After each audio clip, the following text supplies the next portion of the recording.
Yeah, seriously.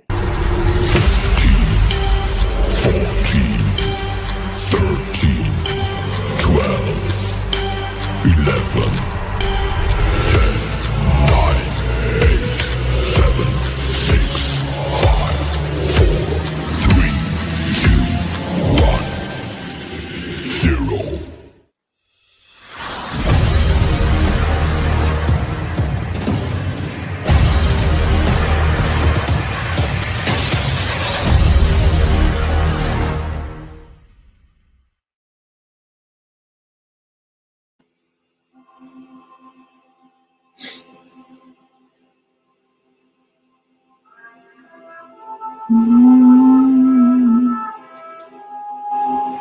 What's up, everybody? Welcome to a brand new episode of Granny's Peach Tea, episode 219, on this New Year's Eve, if you will. And we're excited to be back. I know we've been gone for a little bit now, but things have prevented us, but it's all right. We have survived. We're back and better than ever. So excited to be back here, and thanks for joining us. If you're joining us on the Facebook live stream, if you're joining us on YouTube, or wherever you found your audio-only podcast, we always appreciate the support. We got a full docket here, Jason. We've got to go through. Yeah, but we got a lot to get to here, man. Tonight we got 2 Avengers Doomsday teaser trailers to talk about here. I mean, they're pretty short, but a lot to discuss there. We got Fallout Season 2 is back. We got episodes 1 and 2 to get into here. And with our opening theme tonight, we have Alien as we begin our dive. I was going to say deep dive, but I guess it still is a deep dive. Yeah, I mean, it is. You had said it, like, deep dive and grannies are kind of starting to merge. It's forming the worlds are colliding.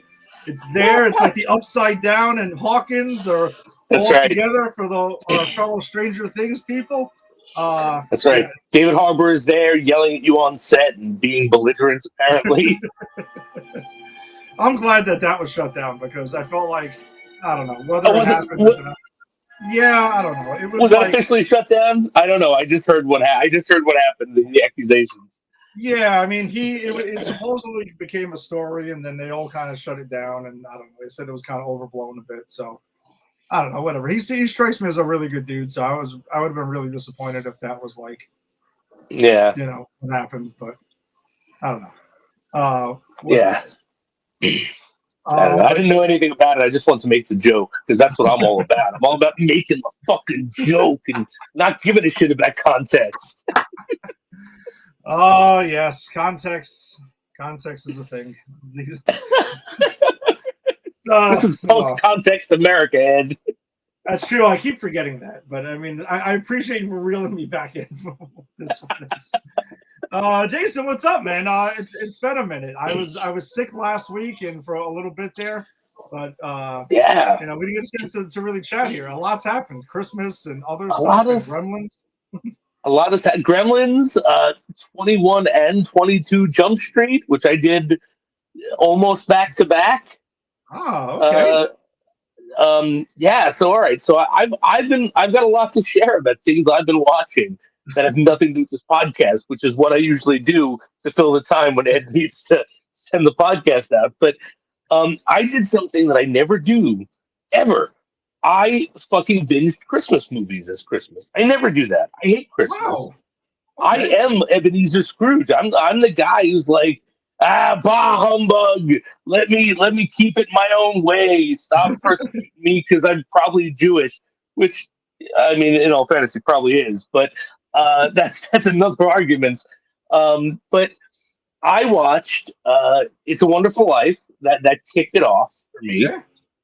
Which I just think that's a fantastic movie. That movie makes me cry at least at 2 parts every fucking time, and it's not always even the same 2 parts. So I watched that. That's beautiful, and then I watched the original. Well, not original. I watched the 1950s Alistair Sim like Scrooge, which is like, but that's like the pinnacle of the Dickens tale. So I had never seen it before. My friend and my friend Pete, old roommate friend of mine, used to swear by it. Said it was like the best, the best, the best. And to piss him off, I never watched it, but I actually watched it this time, and it was great. I really enjoyed it. And then, of course, I then topped that off with Christmas Vacation. Nice. That's a classic. All right, now you're in my Gotta go, wheelhouse now. Okay. gotta go to classics. Then I did a little Scrooged with Bill Murray, which is how I All right. keep Christmas. Uh-huh. Okay. And yeah, I think that was it. Those are my big Christmas movies that I've watched. And again, I never do any of that. Oh no, and I also watched Muppet Christmas Carol. I'm sorry, Muppet Christmas Carol, which Okay. I don't know if you've seen that, Ed, but that's a fucking treasure. That is a very funny movie. Even as an adult, I found that very funny. Nice. Yeah, Angie and I we started. I felt like it was just before COVID, maybe, or maybe it was post COVID. We started doing the Christmas movie marathon stuff leading up to it. We were trying to Christmas Eve and Christmas Day. Like Christmas Day has always been like a big NBA day, right? Like out of the sports. Okay. NBA owns Christmas Day. They start at noon. They have games on literally until like midnight. It's nuts. And now the NFL jumped into that. Did they buy it from Coca-Cola? I don't know. Dude, that fucking Coke commercial, man. I feel like it was haunting my dreams. I guarantee you it probably was in a way because I fall asleep with the TV on a lot. I guarantee you I heard it while I was sleeping. It was like really embedded. But so what we do is Christmas Eve is kind of sports free, right? So we do a lot of it then. Like we talked about this before. Our go-to on Christmas Eve around 8:00 is always Die Hard. Like, yep, I mean that's a good one. We do Die Hard and then we do like gifts after because we're not waiting until the morning.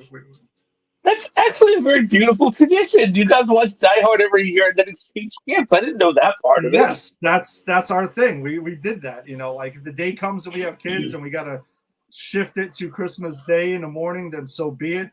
But that means you don't get up at 7 a.m. to watch Die Hard, but I mean, I feel like Die Hard would always have to be Christmas Eve though. Like Christmas Eve is just it's when it happens.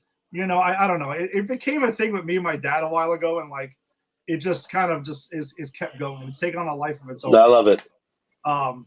So there's that. We did Guardians of the Galaxy holiday Christmas special. That's a good one. That's a good one.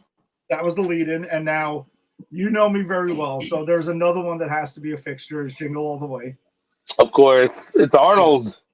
It's Arnold on Christmas, and I've had it before. I have an actual Turbo Man in a box in my room over here behind me. So that's awesome.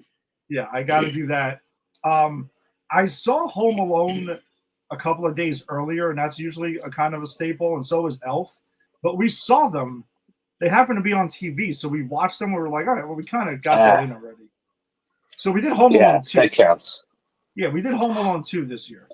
Was it the newer cut or was it the original Trump cut? You know what I'm saying? Well, I guess Disney Plus has the Trump cut, so we didn't get to do the edit there. I wasn't sure, but there is an edit. They do edit him out of that movie. Do they really? In some cuts. Yeah, I'm not making that up. Well, I thought you were fucking around. Yeah. I'm gonna be honest. No. Because apparently, and I'm not shit talking the president. I would never do that here. But when in the 80s, 90s, whenever he made a cameo in a movie, it was because the only way he would let people film on his property is if he got to be in the movie.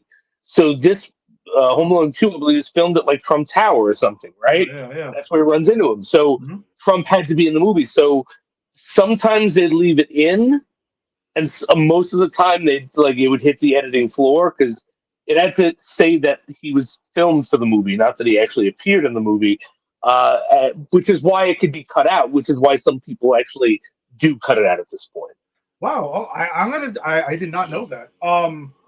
We did. I mean, whatever. We watched whatever was on Disney Plus because that's one of the I really don't own that. Yeah.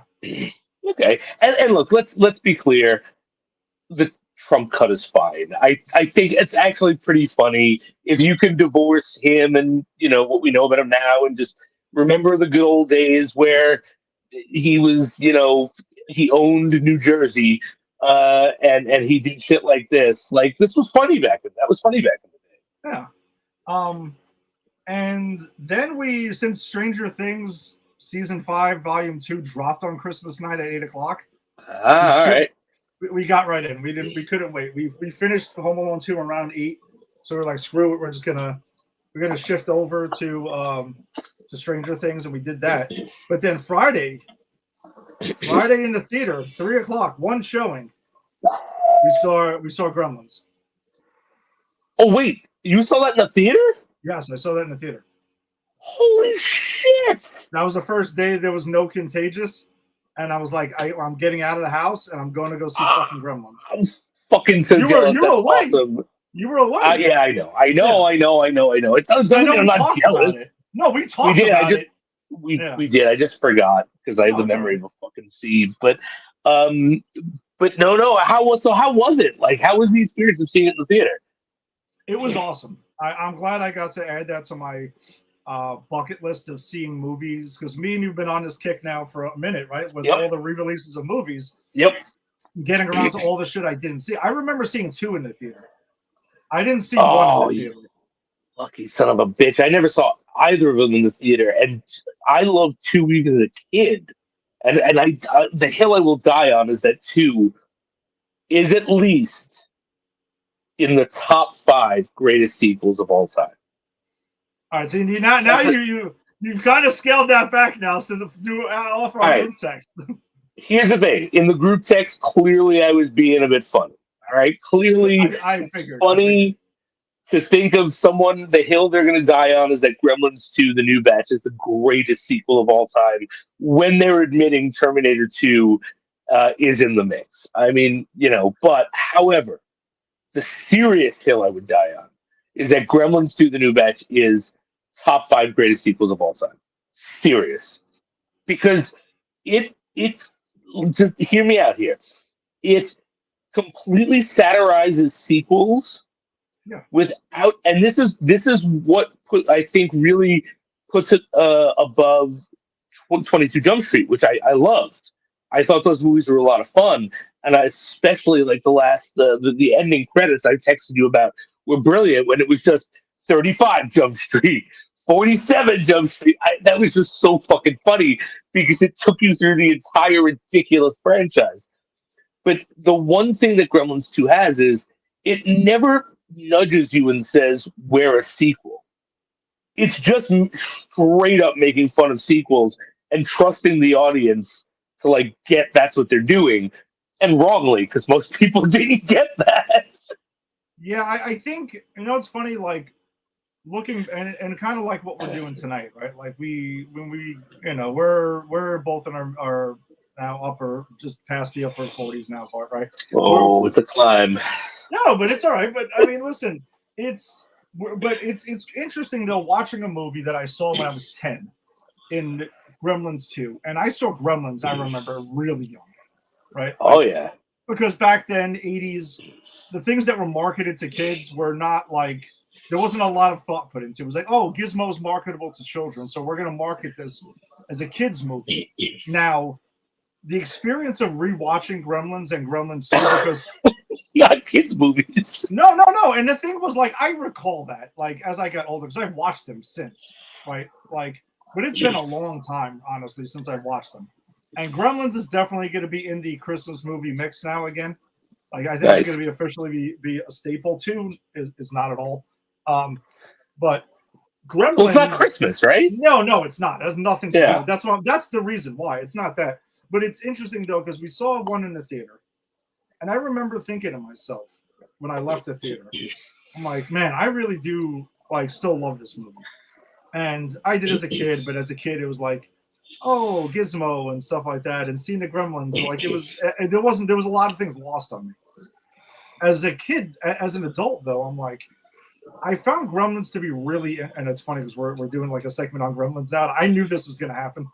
We have to. You I saw knew, Gremlins too, my friend. yeah, and I did. And again, I remember seeing that as a kid in a theater too, and I remember liking it as a kid, right? But the thing was, like, just to briefly get on like the first Gremlins, I find that a very interesting movie because I'm like, I don't know who the movie's for exactly, simply because it's the Gizmo stuff and everything obviously like pulls on kids and stuff, and like it's cute. And no, Gizmo's adorable. Like that whole thing and his whole shtick is adorable. But then the whole Gremlins aspect of it completely flips the movie on its own head. And it's a fucking dark comedy. Like it is a dark horror-ish comedy. And what happened? The balloons that came in, like these things keep popping up. Yeah, I don't know. Go ahead. I don't know. Maybe I touched something because I have this on my phone. But I'll say this, Ed, and that is a great question, but it's a question that you are looking at now as an adult living in 2025. That was 100% made for kids. Don't forget the never-ending story. You know, the shared trauma that people our age have of watching Artax the horse fucking drown in the moat of sorrow. Yeah, you're right. You're right. It was a different time. So, like, I think, and whereas I agree with you, that is not a movie for children. I would not show my son Gremlins right now, and he is the age I was when it came out, and it was marketed to me. Yeah, you know, like I remember like images of like Gizmo in the pink Corvette and everything, and again, like Gizmo. I remember as a kid having a Gizmo and everything. Like, sure, I had a Gizmo plushie. I had a Gizmo, like, you know, those rubber figures that we all collected as kids, right? Like things like that. Like, I mean, they were fucking toys. There was a toy market. Yeah, and I remember like even having like some of the Gremlins, like Stripe and stuff like that. Like, it's there, but it's just wild though because like the way like Mrs. Peltzer like goes in and murders them like viciously. Oh, like one in the blender. The microwave. And let's not ignore that people are murdered in this movie. The fucking science teacher is murdered. Yeah, fucking Corey Feldman and his dumbass like is the one who like really got the train rolling on this, and he has no remorse over it. Not at all. Not at all. But yeah, it's God, and then just how terrifying as an adult. And maybe this is coming from someone who spent a good deal of time in bars like this, but how terrifying is it watching the Gremlins getting drunk in that 80s fucking podunk town bar while Phoebe, like 15-year-old Phoebe Cates is like, oh, can't I just get you another drink, you scary Gremlin? It's like, holy shit, I've drank in bars like that. You just replace the Gremlins are just a metaphor for drunks. Yeah, basically. That's basically what it is. I mean, there's definitely like logic questions you need to throw out the window with both of those movies. No. Whatever. And here's the thing. You maybe have some right to ask some logic questions in the first, but by the second, any fucking logic question you ask, I'm going to answer with, there was a female gremlin that raped Robert Picardo in a bathroom and he liked it.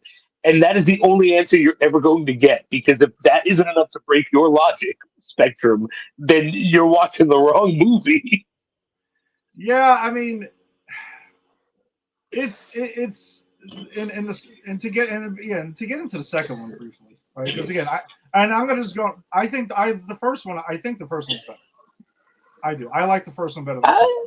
I do. Yeah, I think you're wrong, but we can disagree. It's fine. That's fine. We don't have to agree on it. Okay, yeah. Now the second one off, like I get it, and I watched a bunch of stuff and did a little deep dive on Gremlins 2 and yada yada, and I get it. Like Joe Dante didn't even like the first movie and stuff, and like I get it, and he takes his shots at the first movie and the second movie, and I also kind of got a little bit of like, all right, dude, like you're kind of biting the hands that feeds you with this, like.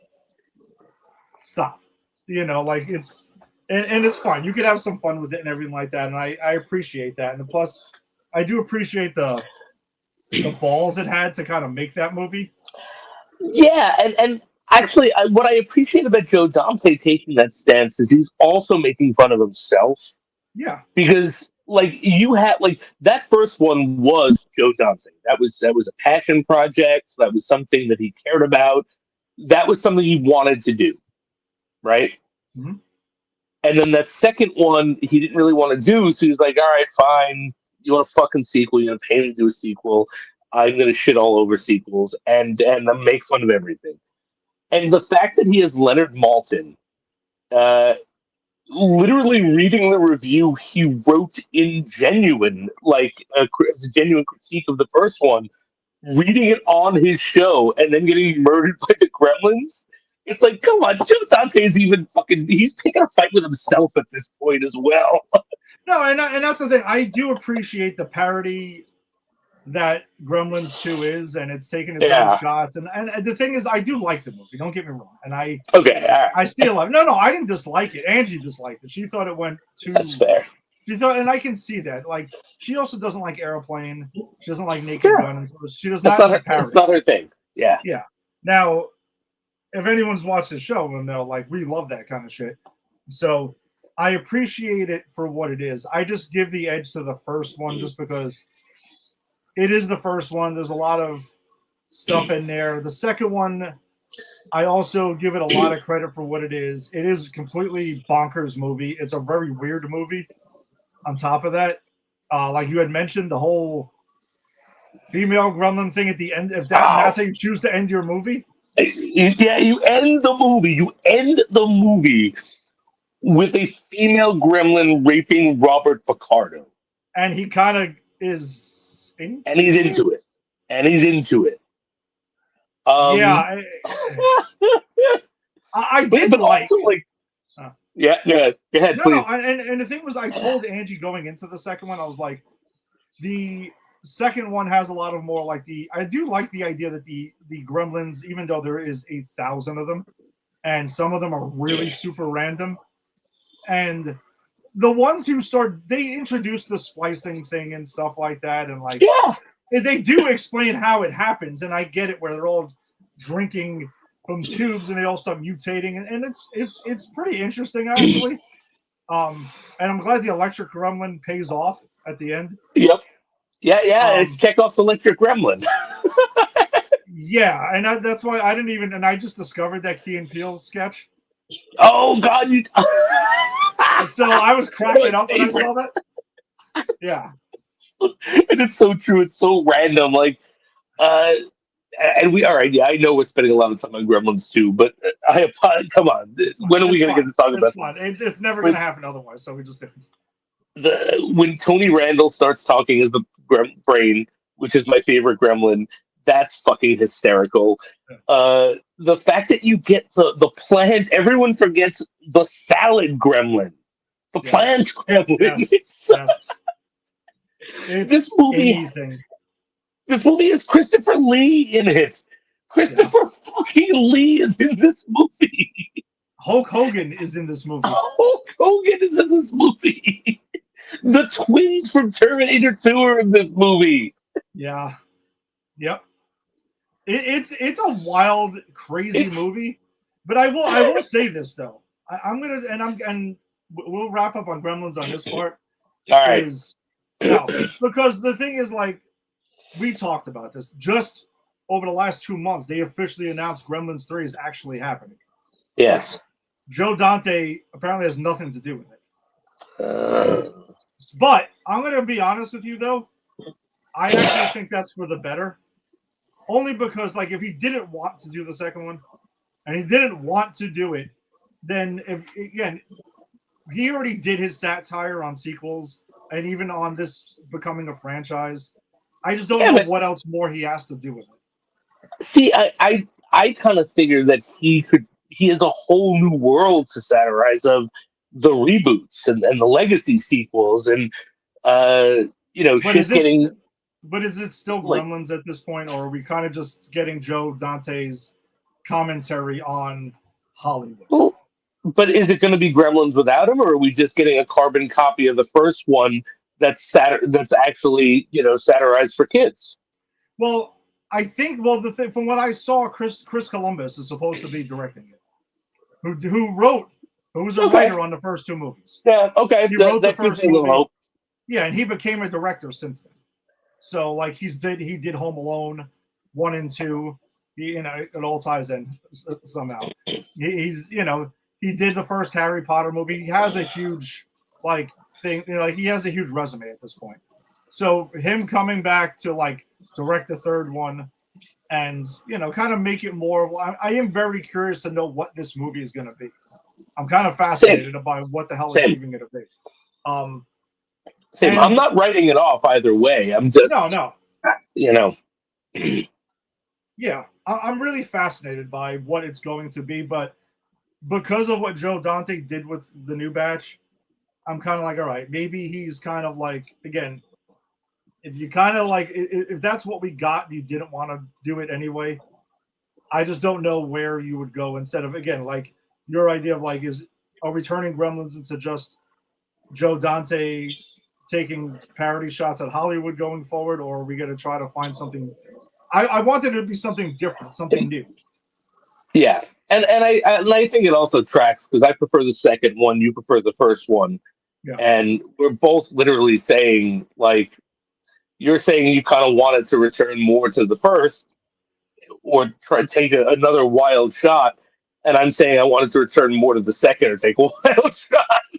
Well, the thing too, and then looking at it from the studio's perspective, though, like the second one bombed hard. Apparently, at the box office, but that's people didn't understand it. Sorry, I get it, but think about it though. If I'm going to invest my money in Gremlins again, if I'm going to revive this thing, I don't think I'm going to go with because the first one was a massive success. It was. I'm probably going to lean towards what was successful versus what wasn't. But I do agree with you though. The parody thing was weird at that time because like the Naked Gun already it was kind of happening still, right? Like that franchise was active, even though it's back again.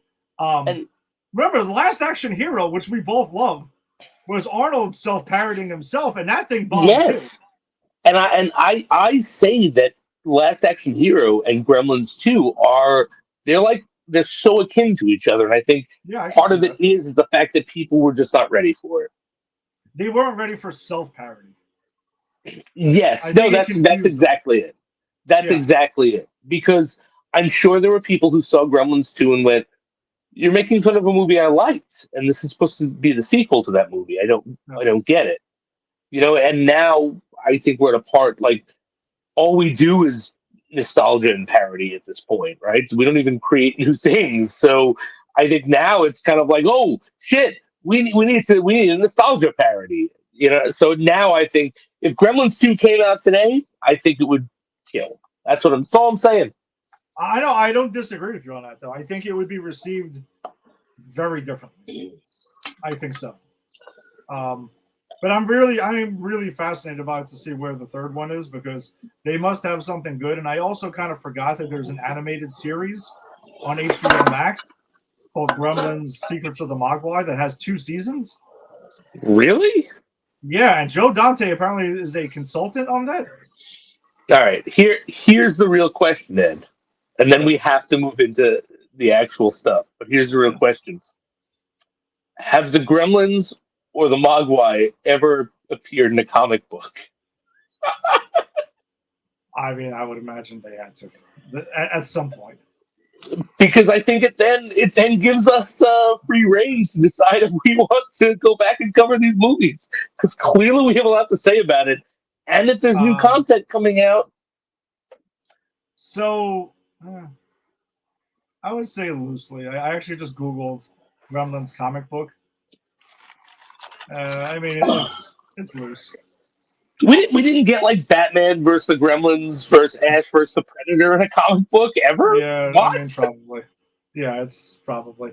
But I'm somewhat curious to watch this animated show. But I also saw that it was like really directed for kids, though.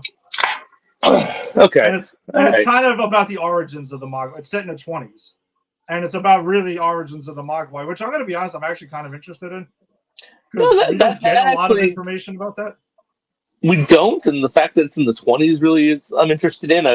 I'd love to see like a Mogwai like jazz singer. Maybe. I Maybe. don't know. I don't know.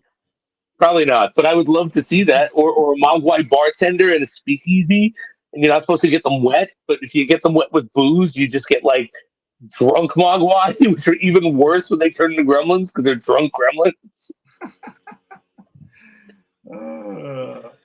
Yeah, I don't know. It definitely took me down a little rabbit hole there for like a good couple of All days right.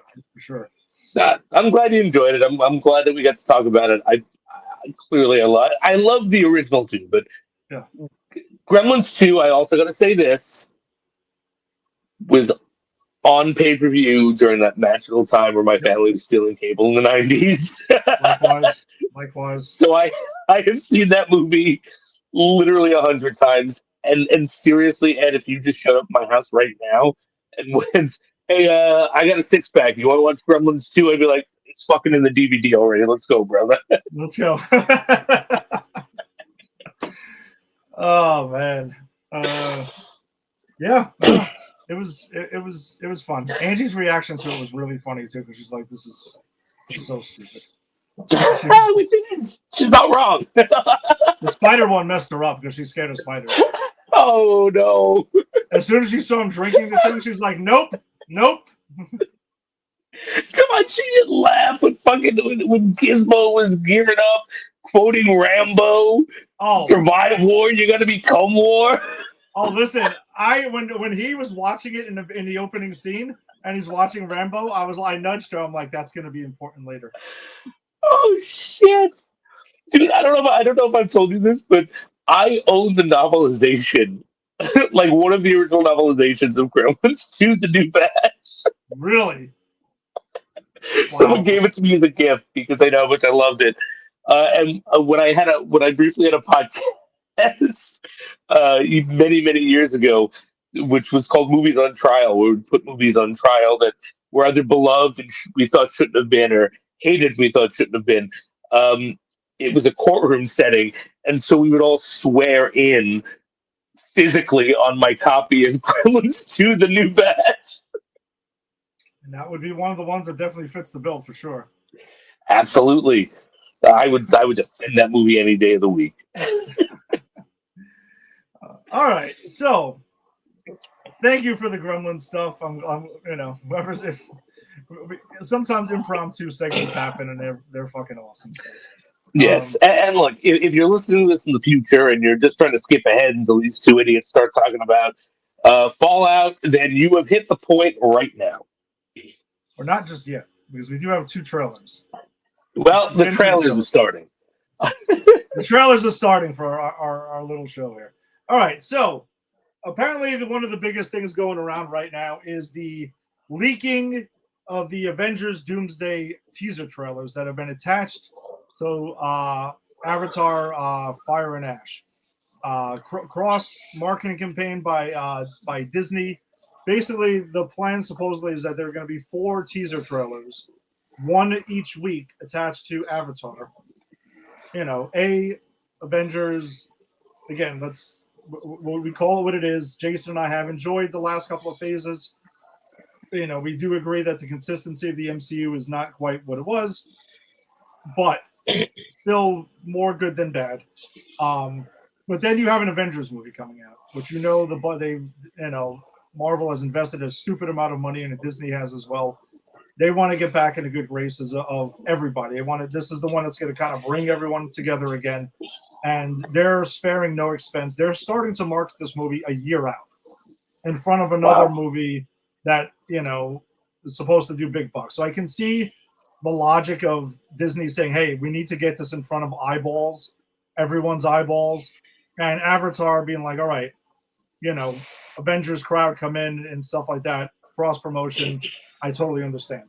Now, the trailers have been leaked on bootleg version, but then on Tuesdays of the fall or after that weekend, apparently they're being released officially. So we're gonna watch the 2 of these things, and then we'll get into the overall discussion. Jason has not seen these, so this should be interesting. I have not, and I will tell you this: I got a text from Rick about these. And I got a text almost directly after from my nephew Alex, who watches the show sometimes, like, stay off the internet. There are major spoilers. I know you don't like spoilers. And I was like, yeah, I already got spoiled. I get pretty sure I already got spoiled. And he Yes. was like, you got to tell Ed because that's against the policy of the page. I'm like, no, it was our actual friend in real life. Nothing to be done. Exactly. So it is what it is. But it's kind of weird though, because like as these things have been bootlegged out there, they're being written about and described everywhere. So Okay. this is kind of common knowledge. So this is a little bit different. Yeah, I'm not pissed at all. I just thought it was No. funny that I got this text almost back to back. No, and I appreciate Alex though holding it up because that's kind of one of Me the things too. that we like to do. Yep.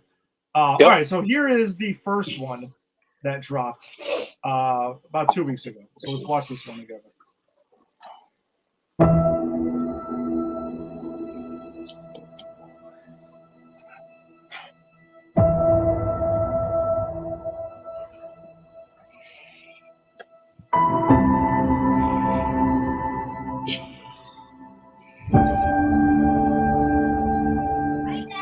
Hey, bud.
All right, so that is the first one that was attached to. All right. And I guess let's get into the second one then, and then I guess we'll just kind of 1 second. Let me just switch screens here. All right, so this is the one that actually was released online officially earlier today.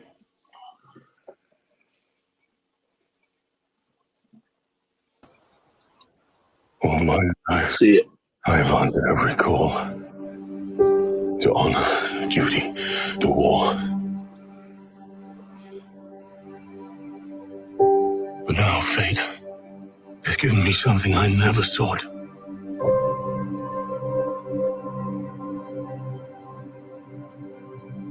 A child, a life untouched by the storm. Lend me the strength of the old fathers, so that I may fight once more, defeat one more enemy, and return home to her, not as a warrior, but as warmth, to teach her not battle, but stillness, the kind I never knew. Please, Father, heed my words.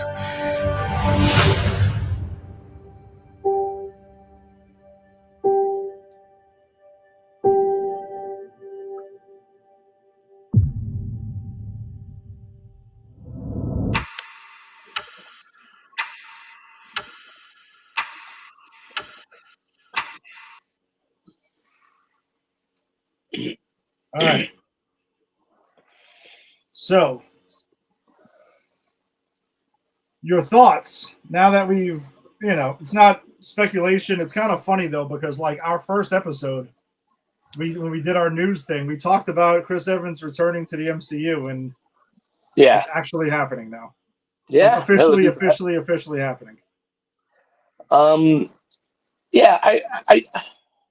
I got to see how it's handled because I think the fact that they were planning on bringing him back makes a lot more sense that they've got Robert Downey Jr. to come back, but playing Victor Von Doom. Because clearly we know that Doom is alternate universe, because we know the Fantastic Four are, so clearly it's going to be an alternate universe Doom. I'm still hoping it's not the only Doom we get. because I want to see. But that's another discussion to have Mhm. when we see the movie. Um, so I like what it sets up of Captain America having to face up against his friend again. I do kind of dig that, but it does make me kind of worry. Like, are they kind of saying that we've got nothing new and we need to get people back on board? So we're bringing your favorites back, and will it work? Sure. I mean, I'm very excited to see him back, but it just and I think they it looks like they have something good with it. But I guess my fear is after this, do they have enough to sustain it, or are we getting to the end?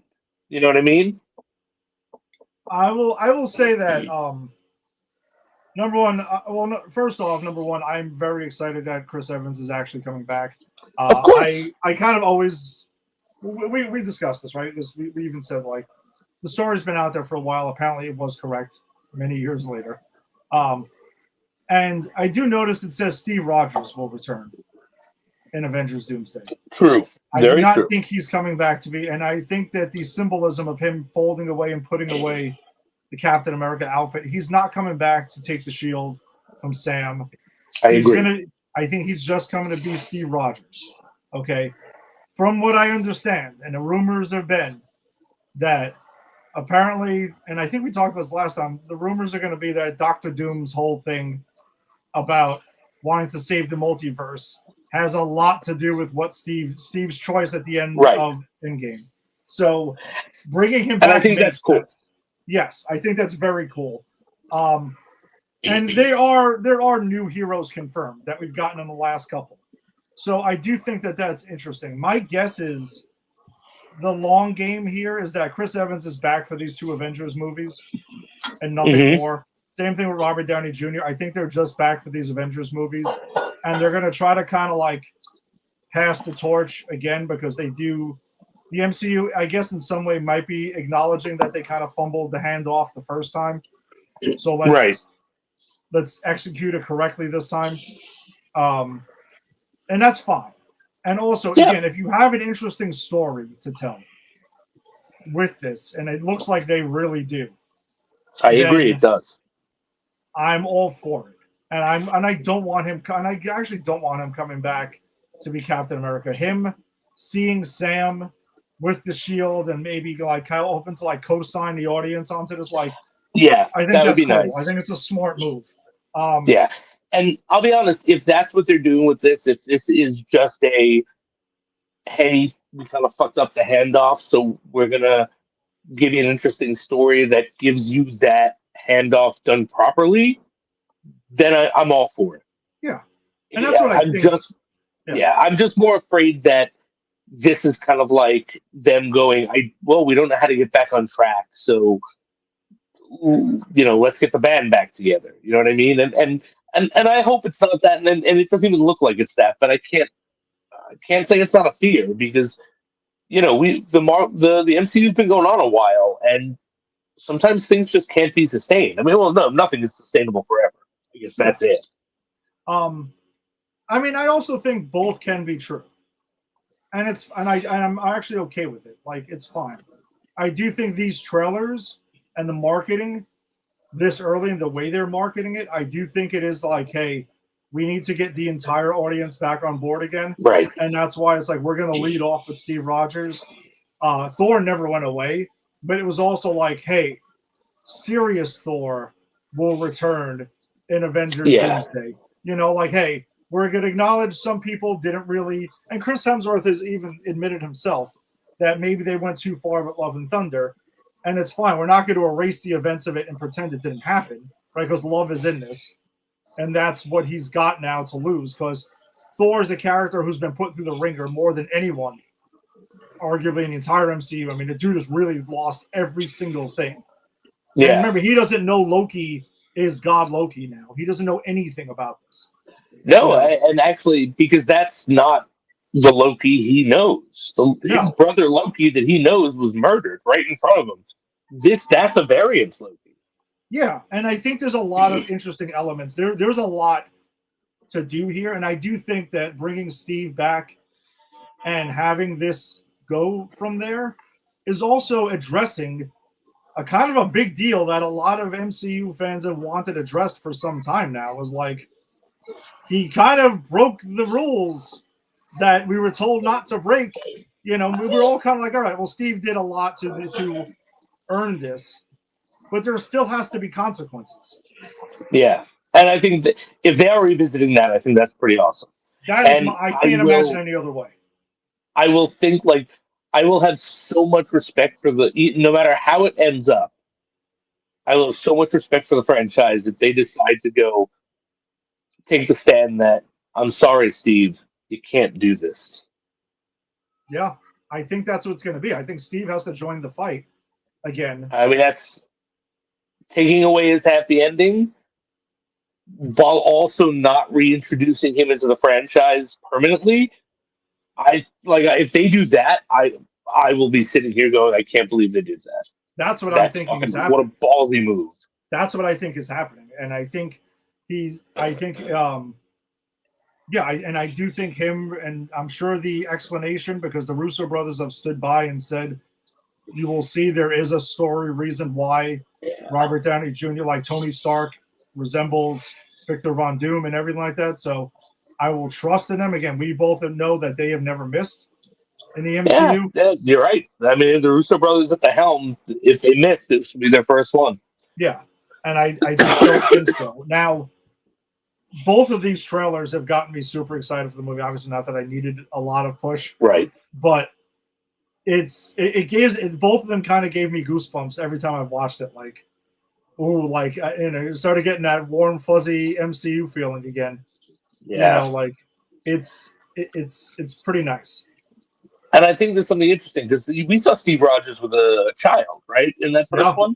Yep. So that's kind of a motif they're going for in these teasers, like the heroes and their children, which I think is interesting because that is why Tony in Endgame was so adamant about, I'll help you bring people back, but we're not changing the past, right? Because it was his daughter. Yep. So I think and that can't be an accident. So I think that's, if they're also doing something with that, I think that's kind of cool too.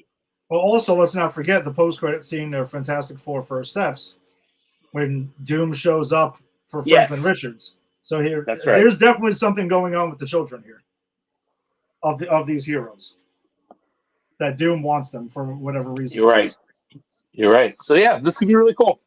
Yeah. And now though it's leaked and it's everywhere. And again, we'll have a proper copy next week. But the way this has gone, it's going to be legit. The third trailer revolves around the X-Men. Like Patrick Stewart. Okay.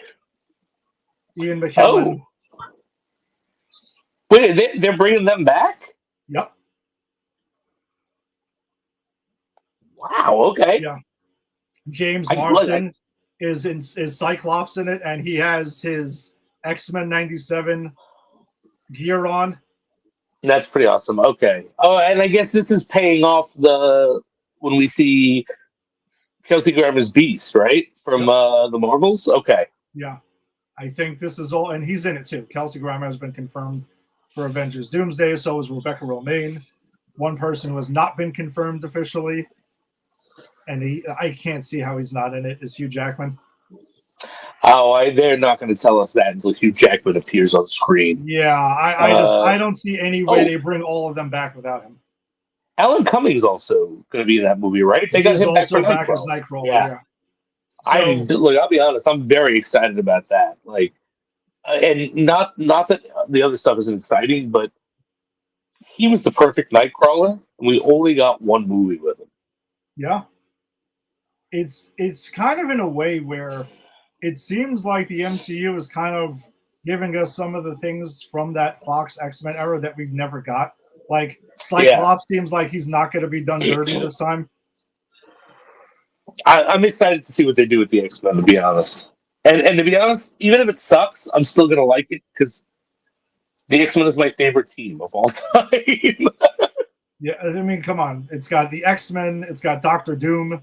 I mean, we got Steve Rogers back. Like it's nuts. Yeah, yeah. This is gonna be. They're trying to give us something like Endgame level. Yeah, and that's kind of where the bar is set for Avengers movies. I mean, you kind of have to. Yeah, absolutely. Then you only got to imagine what the hell Secret Wars like. The bar is going to keep going. God, and this is how it becomes unsustainable. Because It's no, because no, you're people right. even now, right? That's why people are saying, "Oh my god, oh I got to sit through a movie with only one superhero." Oh, what happened? Oh, the MCU sucks after Endgame, and it's like, oh, you can't always be Endgame. That's the thing. And I'm not saying they haven't had missteps, but No, we're on the same page with that. We're not saying that we're not going to yeah, sit here and like be, when I was accused of being a Marvel shill at one point. Um, so long ago. it was so long ago.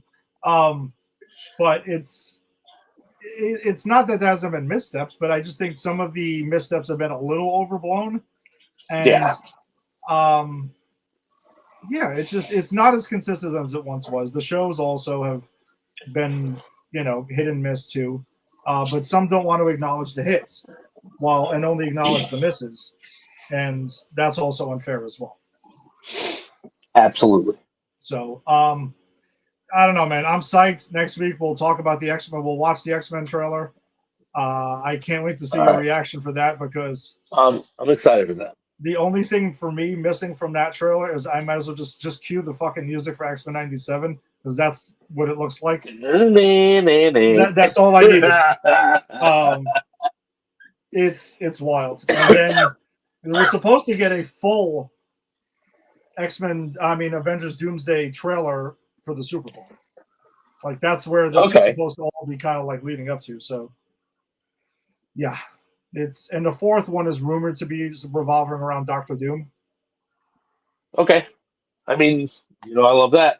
Yes, absolutely, man. Fun times sure ahead, man. Because Marvel has such a loaded 2026. It's gonna be crazy.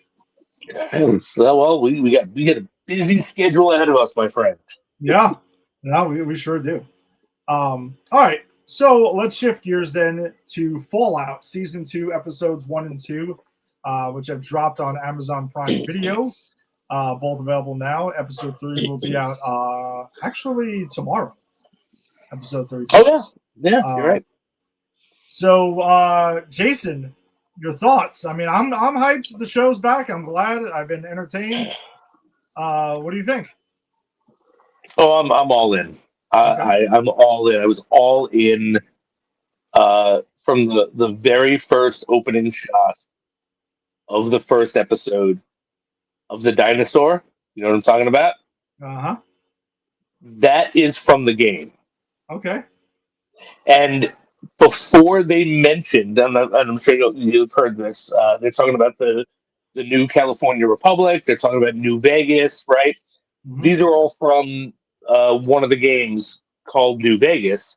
And before I knew any of that, before they said any of that, just seeing that moment opening up like that.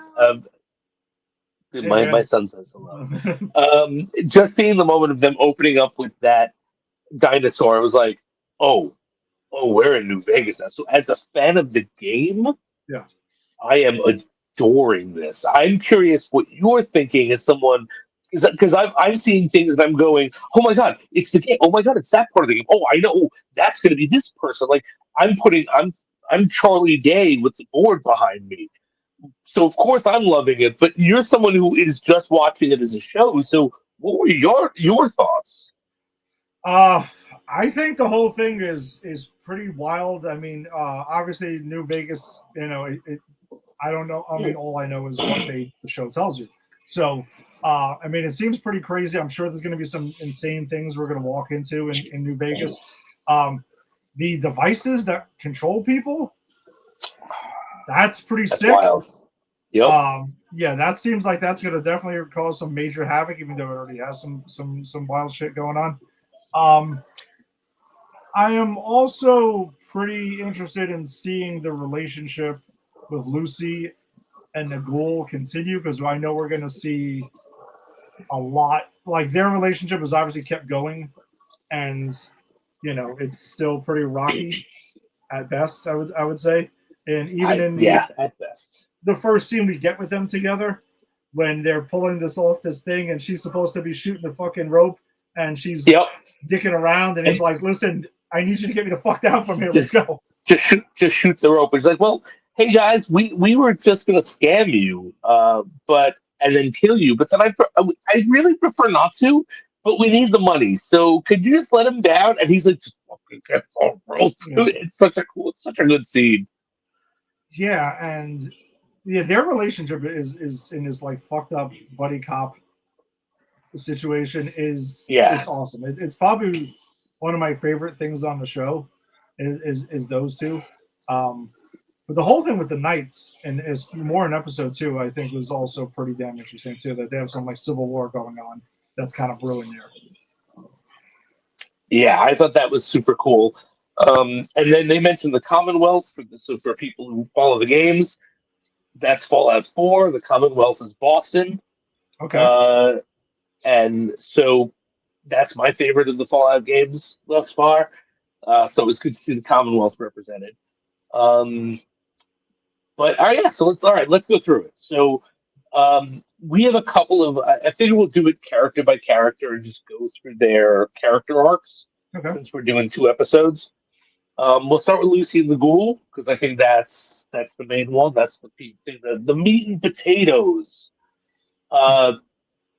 It starts off with them, as we said, scamming some bad people of their money and cats. I think it's an awesome scene where where they're having that back and forth, and then she actually shoots the Ghoul down, and Walter Goggins does what he does best and just mows people down, and they continue on their way, and they're arguing with each other. They eventually they're trying to track down her father, which is Kyle MacLachlan, who is chef's kiss perfect in this role, and it's shown even better in this season so far. But they pretty much follow him to a vault, and as a player of the game, I was so excited because my favorite part of the game when I play a new one is going through the vaults because that's where the craziest shit happens. Oh, okay. Because it's always like in this. It's like, okay, so your evil corporation has sponsored this vault, and you want to test what happens if you try to splice human genes with plants. And then we fast forward 200 years, and you're going down the vault, and there are these like plant-human hybrid monsters. It's crazy shit happens down there. It's kind of like Gremlins too. Yeah, it's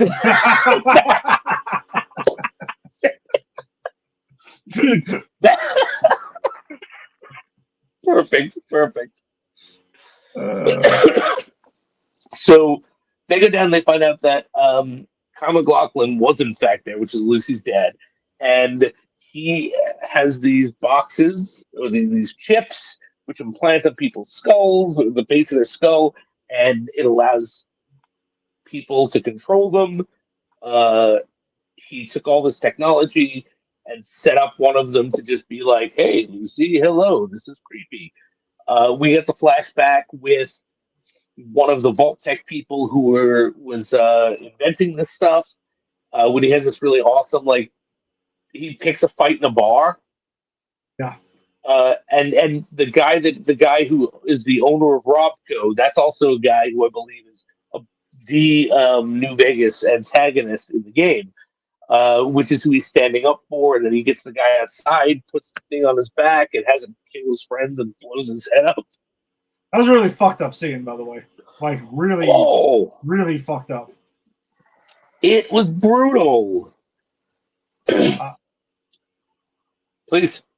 No, I was just saying, like, it was pretty hardcore. I mean, you kind of knew what was going to happen, especially there's a couple of scenes where heads are going to blow up when they kind of like do the pan away shot.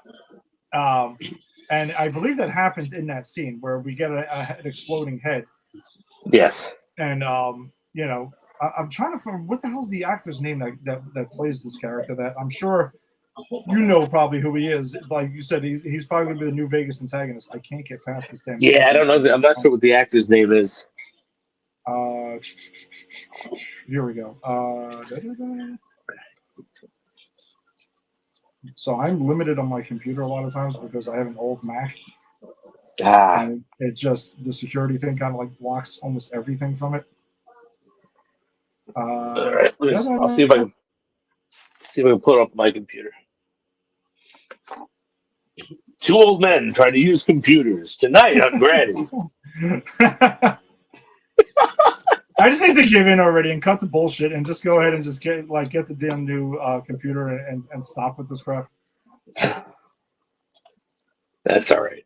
As older people, we dig in on things that we don't quite understand. All right. Fallout Season 2 cast. Oh, Justin Theroux. There you go. Go. Playing Robert House. Yep. Yes. And I'm fairly certain, like 98% sure, 90% sure that is literally the guy who is in charge of New Vegas. But I could be wrong. New Vegas, this is sacrilege. New Vegas is the only one I haven't beaten. Oh wow. Okay. Not because I haven't tried, just because something always comes up to stop me. Like I lost a save once. I had the game freeze because those Bethesda games glitch a lot, and it glitched, and I froze it, not realizing it glitched, and I can't just immediately restart a game I'm almost finished with. But I've gotten to the end of the game. I just haven't done the last thing. Okay. So, I'm actually at this point now waiting. I'm waiting for them to re-release it or like remaster it, so for me to buy it again. But this is the one I haven't actually beat. Okay, fair enough. But his character seems pretty fucking menacing, though. Like he seems to be the guy that even Lucy's father is also doesn't want to fuck with, because I'm pretty sure he mentioned him a couple of times how he's like really the one who's a piece of shit. Yes, and I'm curious if that's the one that Lucy's father is talking to when he's calling, saying, "I'm continuing our work. You'll be begging for my help." Yes, that I 100% agree with you. That's what I think Hank's talking to. Yeah, I think so too. All right, so let's go. Lucy and the Ghouls. That brings us in the season episode 2. They're arguing about and fill in anything I missed, because I watched that first episode like a little while ago, right when it came out. So I might be missing stuff from the first episode. But they're arguing about the importance of empathy, and Lucy hears someone calling for help in this parking garage. I thought it was kind of awesome, because that's the kind of shit that you play in the game, where it's like, oh shit, something's happening. I'm going to this parking garage, and maybe exactly. And they're calling for help, and I'm, as a watcher, I'm going, this is a trap. This could be a trap. What are they doing? And because I know the tone of this game, the show and the game, and so when Lucy is like, when Goggins is like, empathy is like mud. You wade in, you lose your boots, something like that. That was a great line. But she goes in, and there are people there who are actually hurt, and he recognizes them. I recognize them. You have no idea who they are because you've never played the game. I didn't know about anything until the Ghoul says, like, when he didn't like them, I'm like, all right, based on he's the more experienced guy, so that already tipped me off immediately to be like, all right, something's up with him. He's not just being a dick. Nope. Bad shit's happening. When that one girl's like, she tells Lucy, like, I don't want you to get raped by the wrong people. I'm like, yep. And you're okay for a profligate. Yeah, I'm like, huh? Yeah. We'll talk about them later, because I'm not going to spoil shit for you. I just want to get your sense of what you see as someone who doesn't know the games. Because I actually know exactly what that is pointing to game wise. I can only imagine there's some really fucked up people that she kind of inadvertently helped out here, and the goal was Yeah. actually right on this, and not just like I said, being a douchebag. Yeah. She's And also like, oh, I'm gonna go ahead and I'm gonna bring her back to where she's supposed to be, and I'm gonna give you time to think about what you've done wrong, like wronging people. And I'm like, nah, Lucy, this is gonna come back to bite you. this is not going to go well for you. Yeah. And I think this is an interesting moment of because they're polar opposites, right? Like Mhm. she's so optimistic and he's so pessimistic. And you have a great moment in this episode where she goes like where he says to her, "You want to know why you annoy me so much? It's because of the other thing you want to know, like of how I was before the war. I was just like you. I was stupid." Yeah. And you do see some like before the war stuff where it furthers the stuff with his wife who is selling out completely to Voltec, and he Mhm. kind of tries to leave her but realizes it's not the way. He's got a spy on her, but he almost takes his daughter, and there's a lot of stuff going on there, and he's 100% sure they're still alive, or one of them is still alive, and that's who he's chasing down.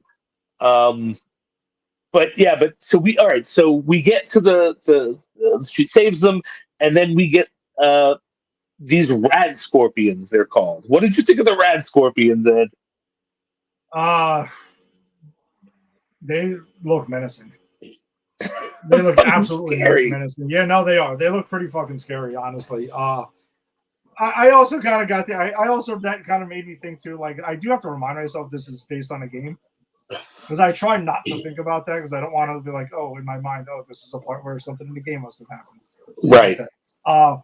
But it did kind of pop up there, and yeah, they look pretty fucking menacing. They look like just nasty, nasty creatures you don't want to fuck with. Man. And I'm sure they were probably a pain in the ass in the game. Oh yeah, they are. And my favorite part of that whole scene is when the ghoul throws a bomb at it and Yeah, it explodes, and because that's exactly what you got to do to those motherfuckers in the game, because they will attack you like that. It was, and they looked so good. It was so cool seeing them in real life, right? yeah, Like in live action. Um, but yeah, so the ghoul uh, fights off with Lucy. The rat scorpions. He gets hit and poisoned. Um, when they walked in, there was one of those people. There were two people, a woman and a guy. He slits the guy's throat once he sees what they are. yeah, Though, and then he tries to eat the guy's flesh, which was weird, and notices that it's poison. That's how he knows the rat scorpions are there. And then after he gets hurt, Lucy has the choice to give him the stim pack or the woman. And she gives it to the woman, and he says that he repeats her words to her, and I know this will come back. The golden rule: yeah, do unto others as you do want them to do unto you, because she should have saved him. yeah, yeah. No, she tries to justify saying he'll survive. That you will be fine. Like you can sustain this, but she can't. And that's where I think this is going to be the huge misstep for Lucy, helping out the wrong people. Yeah, absolutely agree. And then like you see Lucy at the end, like we mentioned the things with that the weird comments one makes, and then Lucy gets picked up at the end. We don't know what happens, right? Yeah, and well, So and that's it. then yeah, for them. Go ahead. Well, I was just saying their dynamic is very interesting because, like you had mentioned, um, that he keeps saying that I was you before, Yeah, and he keeps reminding her that eventually you're gonna be just like me. But once you get the life experience that I have, and you see how fucked up this world is, you're gonna become me. And she pushes back against that on every single turn that she gets, and that's why I think their dynamic is so interesting because the push back and forth to see if she does truly sour on humanity and everything else the way he is. yeah, agreed. And I think that's going to be interesting to see. I'm curious what they do with that because I don't. Um, Yeah, and then the other thing was the Knights, right? There was also Maximus and his Oh, whole thing. yeah, right. So that's the character we want to go through next. Let's do Yeah. Maximus. So Maximus's thing was we see him. We know that he was found by the Brotherhood of Steel after being put in a refrigerator. We see why that happens in this one. We see his dad's a fucking great dude. Yeah. Like he's purifying the water. He's like this inventor.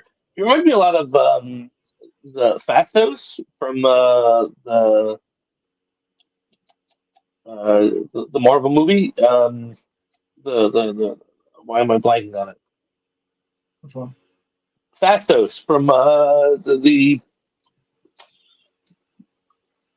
Eternals? yes, the Eternals. I couldn't think of it. Yeah. Thank you. Yeah.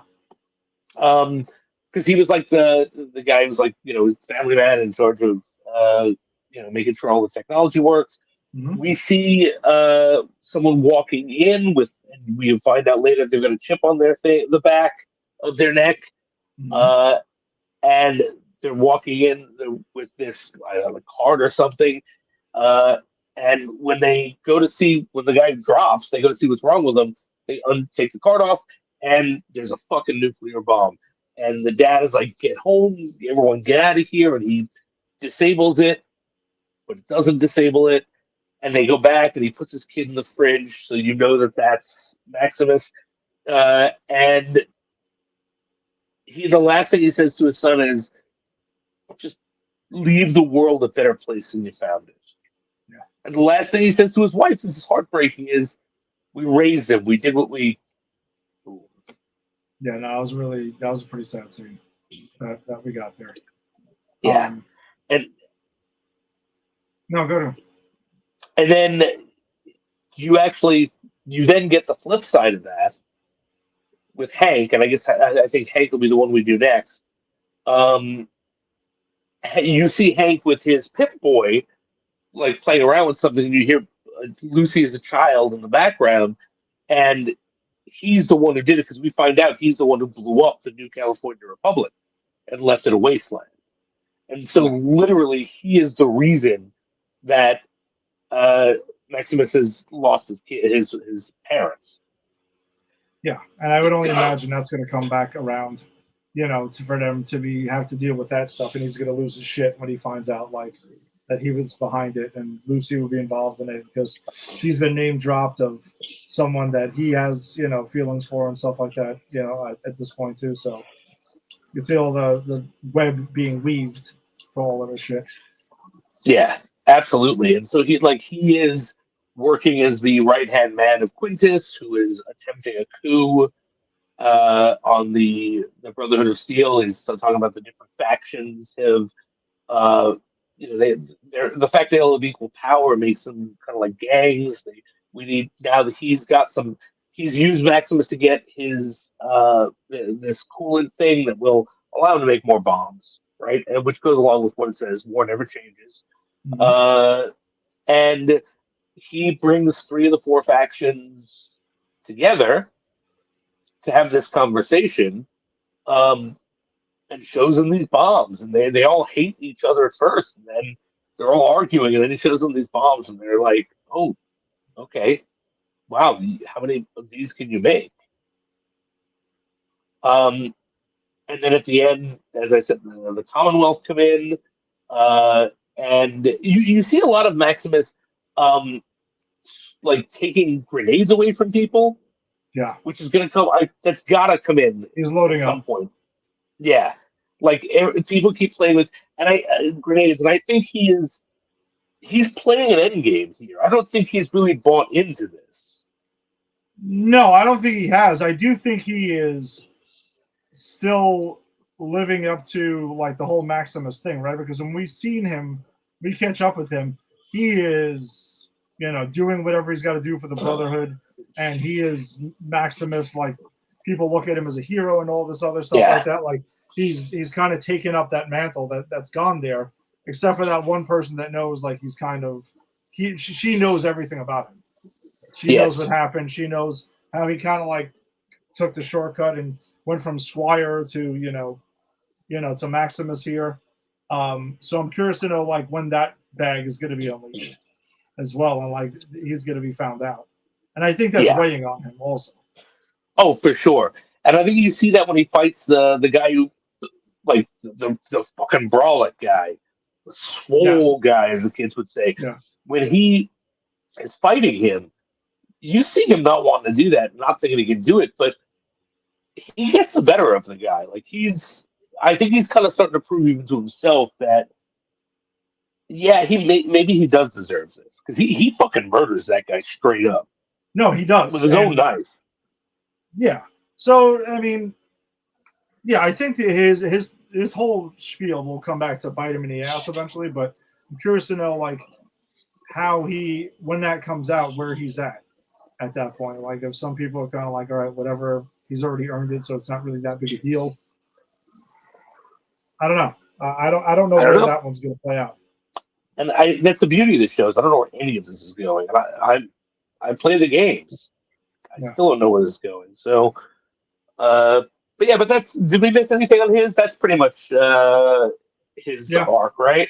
Mm-hmm. And then we'll do Hank, uh, who is my favorite character only because it's Kyle MacLachlan. I love Kyle MacLachlan so much. He was Agent Cooper in Twin Peaks, and I think he is. I don't think anyone else could play this role. Like, I know it's a smaller role, and clearly they have made it bigger in this season, which I'm loving. But he is so good at playing authentically good looking, not like physically, but like person wise, and being evil. You Yeah, know I what I can see mean? that. Like, I can see that. and that's the perfect thing about the Vault Dwellers and like the directors. Like, they all have this 1950s perfect iron look, but behind them is this David Lynchian fucking evil.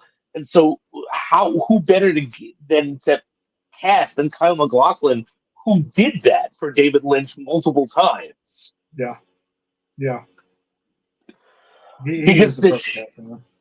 the shit we like the things he does in this, like um in the second episode specifically, where he just keeps testing the rats Yeah, just and completely turning them into sauce constantly. constantly, and he just like goes, "Oh, that's a shame," or "Back to the drawing board." But there's no irony in it. He's not taking pleasure in it, nor does he care.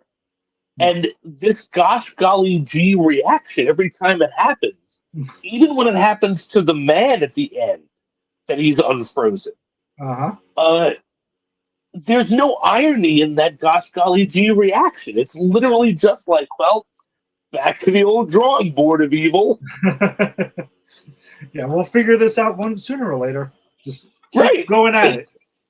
I don't think anyone else could have been as good at this, and I'm so happy that he has more to do this season already, because he's wheeling and dealing. Like, we see him make that phone call to who we both think is the guy in charge of Robco, because this is also the Robco initiative, right? So, and clearly that is what he's trying to do, and he's made it clear, like, his idea of Reclamation Day is to kill everyone else on the surface and reclaim it for the Vault Dwellers. Yeah. Yeah. And that's what he's doing. Ooh. That's I don't know. Yeah, that whole thing. Yeah, again, I don't know much about I don't know obviously anything about the New Vegas stuff and how he's gonna just go ahead and beat up with this guy. And again, he's already talked about how bad Justin Theroux's character is. Yes. So he's a piece of shit in his own right. Yeah, and that's the beauty of it is, and I think when eventually the ghoul finds his wife, it's going to be because she is, interred among these awful pieces of shit who caused all of this. Yes, I 100% agree with you. That's how that's going to play out. Then he'll have his own moral dilemma, like what is he going to do with it and stuff like that. Yeah. And then I guess it's the final arc, real quick, because it is worth mentioning because it sets up some stuff that's going to be interesting later. But Lucy's brother, who was stuck in the Vault 31, where Bud's buds were all in cryo freeze, realizes he doesn't have to be trapped there because his captor is a fucking robot brain on wheels Yeah. and destroys it and wakes everyone up and does such a brilliant thing by going, all right, guys, so really this is just a way for them to test us on our teamwork. And he uses their psychology against them and convinces them he is their leader and has them figure out how they all can escape from the vault. And that's really all I want to say about it because there's nothing super crazy there, except how brilliant I think the plan was. But that's absolutely got to be going somewhere. No, it's 100% going somewhere with that. I don't really know where. Not sure either. Yeah, quite just yet. But that was pretty clever of him to try to like hash that whole thing. Get himself out of there. So yeah. So anything else I missed? Because I clearly I love these episodes. No, I think it's been great. I'm all in on it. I actually can't wait to see episode 3. I'll probably watch it, tomorrow afternoon at some point. I'm pretty excited to see where this goes. I mean, this has been a pretty fun show to watch. From the perspective of someone who is just watching it as a show, I think the show works on like every level. Like Jonathan Nolan seemed like doing a great job with this thing. And I will say this: I'm going to throw out a possible thing that can happen. Right? Mm-hmm. I'm hoping by the end of New Vegas, or this season, we see a gang of people who dress like Elvis at different parts of his career, because that is 100% a gang in the fucking game Fallout New Vegas, and I really hope that they bring that to the screen. I would be shocked if they didn't. That's too rich to let go. It just is. And by the way, this show has already been greenlit for season 3 already. Upon when season 2 premiered. It has to be. It's so good. There's so much to do, and this. Again, we're 2 episodes in, and I'm thinking, oh, it's already found its feet. It already knows what it is. I don't even have to get through the growing pains anymore. No, this show's been pretty kick-ass since day 1. So, all right. So we'll see where it takes us next week with episode 3, which, like I said, will be dropping tomorrow on Amazon Prime Video. All right, and then I guess that brings us to our movie of the week. So for those of you who have checked us out over the summer, we covered Alien Earth. When that ride happened throughout the summer with us, we said we were going to get into the Alien movies. We dropped into Predator because Badlands came out, and now we're going to come around and start this franchise as well. So we are talking about the OG, Ridley Scott, 1979. Jason, this movie is as old as we are. Yes. Oh shit, you're right. You're right. It is the good old 1979. 1979. Technically still Gen X, but are we really? Yeah, I don't know. It's somewhere in the middle there. Yeah. I barely made 79 because I was in December, so I really barely made it in there. Yeah, this is starring obviously, Sigourney Weaver here. It's wild to look back that this was the OG that kind of got the whole thing started. Absolutely. And I think for me, the biggest surprise that I almost always get, I love this movie. I've seen this movie 100 times. I think Aliens is a phenomenal movie. I just like this genre of movie more. So that's why I prefer this one. Right? Yeah, so but okay, go ahead. Yeah, so watching it and the fact that nothing is exceptional about Sigourney Weaver's Ripley, except the fact that she's the smartest person on the ship because she's always right. But like, that's usually not something that is like the quality of a hero that we look for. Usually, the quality of the hero is what Tom Skerritt's trying to do. Like, I'm looking after my people. Fuck you, open this door. Yeah. But like nothing really makes Ripley stand out up until the end when it's clear she is like the kick-assiest of all kick-asses. But like you forget that, like, because you watch Alien 2, it starts where Ripley is large and in charge, and then 3 is the same. But I almost always forget going back to this one that Ripley's not really special until close to the end of the movie. Yeah, and I told this to Angie because I rewatched the director's cut version of this before we went on, and we were texting earlier about it. I told Angie again, I'm like, see, throughout this franchise, nobody listens to fucking Ripley. Nobody listens to fucking Ripley.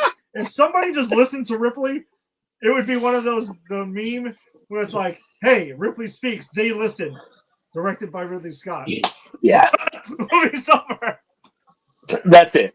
Look, there are two things that would have made this movie 10 minutes.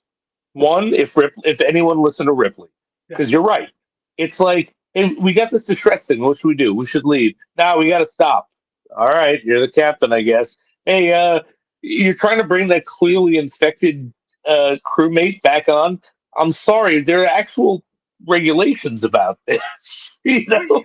But Jason, let's take it a step further now, right? So they get this distress signal when they're on their way back to Earth after they get woken up, and that happens like in the beginning of almost all these movies where we get the crew and they wake up and yada yada. So they tell her, she's like, no, we should keep going. Let's go back, right? And they're like, no, it's written in your contracts and stuff, like the rules and the regulations say if we get a distress signal, and obviously Ash is the one pushing this bullshit, and we know his deal. That's right? why he's there, yeah. Yeah, that's why he's there. So they follow company policy to go answer the distress signal. They go to the planet. Right? Then we see that, by the way, and again, we're talking about it, looking back on it. Then we see the ship from Prometheus, which, by the way, that whole thing, because I did want to talk about this too, because we were talking about this offline about the whole Gremlins thing, about films that are maybe not directed to be franchises or not intended to be, and yada yada. This movie has a lot of unanswered questions that were ripe for the picking to turn it into a franchise. Maybe not necessarily immediately the way that it happened. Yeah. But the Prometheus stuff was kind of like the groundwork was laid like immediately. I'll be honest with you, I wasn't mad that Prometheus existed. I was mad that I didn't think it was good. Because I think you're right. I think this does open up a lot of doors of questions.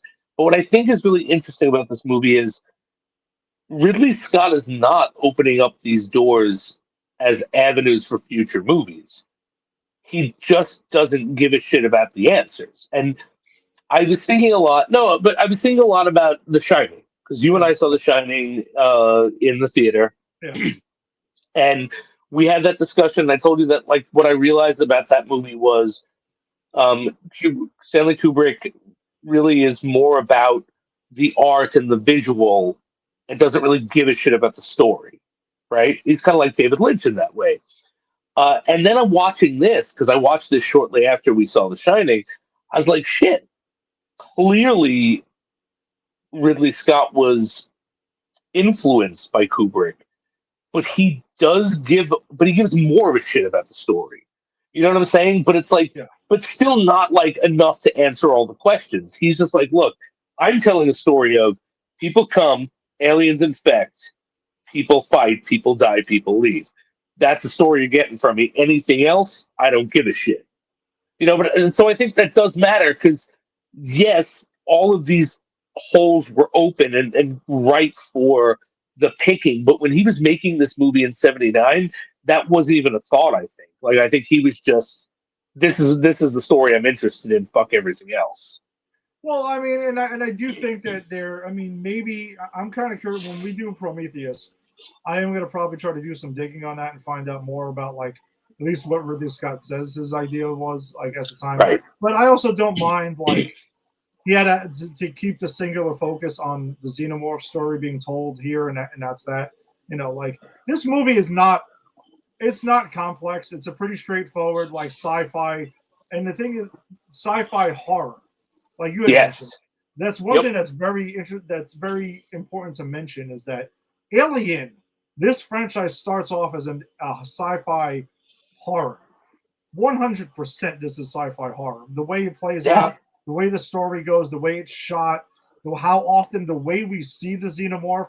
Because for a lot of this movie, the xenomorph's in the dark, and you just see the mouth a lot and the whole thing like that. We don't see the full body until a little bit at the end, and that's it. Not a ton at all, really. No, and I've seen this movie. I didn't make this up, but I've read this. But people describe this movie as a haunted house movie. And I agree with that. It's like because the xenomorph's the ghost, you get a taste, a taste, a taste, and a bigger taste, and something scarier. And then at the end, it's literally like there's that shot at the end where Ripley thinks that she is safe, and the ship is destroyed, and she puts a light on, and this fucking thing is just like in the dark, and you just see it looking at her. Like I definitely see the ghost story like parallels because. That's the thing. Aliens makes this a horror franchise, an action franchise, and I think that works. I think that's what makes it a franchise. But this is, as you said, a horror movie. It is not an action movie. Yeah, this is definitely sci-fi horror, and as we go along through this franchise, it's going to be very interesting to see how from film to film how it goes, kind of back and forth. Because Aliens completely turns this into sci-fi action. It goes away from sci-fi. I guess some elements of horror in it, but not like this is suspense sci-fi horror like at its finest. Like that's truly what's going on here, and it's executed beautifully by Ridley Scott here with that. The tension builds. But like we were saying earlier, is if they listen to company policy to go answer the distress signal. But then choose to ignore it when one of their own is infected with the facehugger. For the first time. And Tom Skerritt's kind of like Dallas is doing the right thing. He's like, hey, listen, I got to take care of my people. But then Ripley's like, well, there's a quarantine and yada, yada. Like, we kind of got to go through this. And he pushes back and pulls rank. And Ash, of course, who's conversing with Mother and now knows what Weyland-Yutani wants, obviously. Yeah. And that whole thing, that must have been some shit the first time this movie, when this movie came out. When you find out that Ash is a synth, because there's no mention of him being a synth at all until the big reveal. Like, the ending has all these crazy reveals, like one after the other. Yeah. There's no fucking, I don't think there's a mention of synth. I think you might see it on the roster. If you're looking at the visual roster that Ripley looks at, but like no one says it. You're right, and you're right. It's weird watching it now because I don't ever remember a time not knowing he was the bad guy. Yeah, exactly. Like that's the disadvantage of us seeing this later because by the time I saw this movie, Aliens was out already and stuff. Of course, yeah. But like. Imagine not knowing that he was the bad guy, that he was a synth, that he was the one, like, because he does play it off. Like, I mean, it's clear, of course, when we watch it, when Dallas is like, open up, and he hits it. And then he tells Ripley later, well, Dallas outranks you. And Ripley's like, not when he's off the ship. And it's a little slip of mind. Of course, to us, it reads like clearly he's the villain. But imagine not knowing. Because he is playing that actor. I forget his name right now, but he's a famous English actor from Brazil. Ethan Holm, I think his name is. Lot of fucking great British actors here. Yeah, Ian Holm. Ian Holm, that's it. Ian Holm's playing it where he could be telling the truth. Yeah. Yeah. And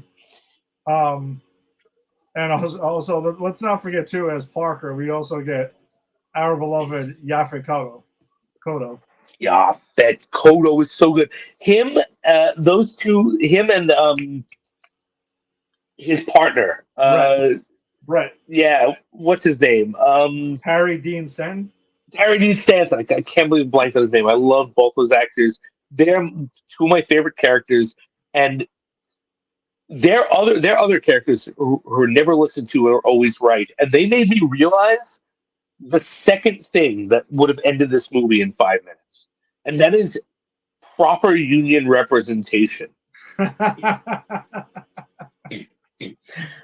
Because clearly these two are like, you guys don't pay me enough to go and look at fucking deadly alien shit. I'm here to fix your engines. What the fuck are you talking about? And then you get home going, well, did you look at the rider on Section A? That was a man in a union. That shit wouldn't have happened with collective bargaining. If collective bargaining existed in the alien universe, Yaphet Kotto would have been the shop fucking steward of the ship, okay? Of the Nostromo. And he would have been like, no, I'm sorry, Ethan Holm, you sis motherfucker. Let me tell you what our contract says. And that would have been the end of the movie. They'd have been going back home. Wayland Yutani wouldn't have had shit except for a possible lawsuit on their hands for breaking the union rules. And from what we know of Wayland Yutani, I'm sure they have so many lawsuits against them for like breaking union laws.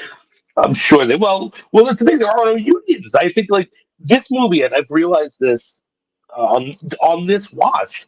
This is a like dystopian this is a dystopian future where corporate dystopia, where corporations rule the world, and I think that's kind of what was being furthered in Alien Earth, the show we were watching, or Alien Earth, which takes place before this.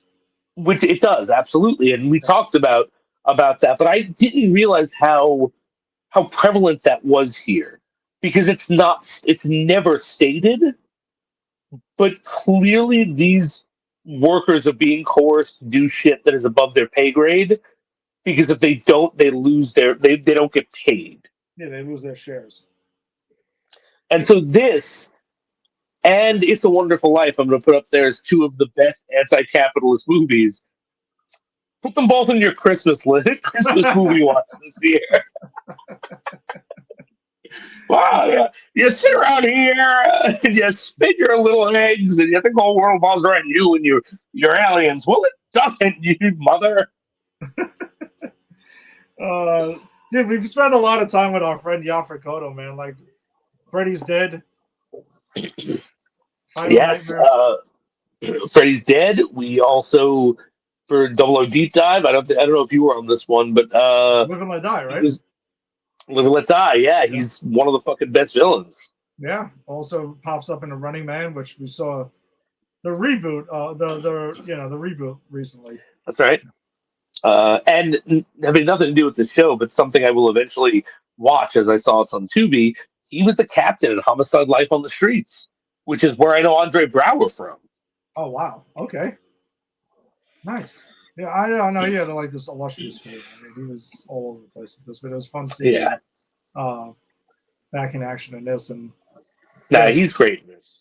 Yeah, no, he is. Tom Skerritt also in this. Yep. As Dallas. And I want to say Yaphet Kotto, a black man who dies, I think, last or second to last.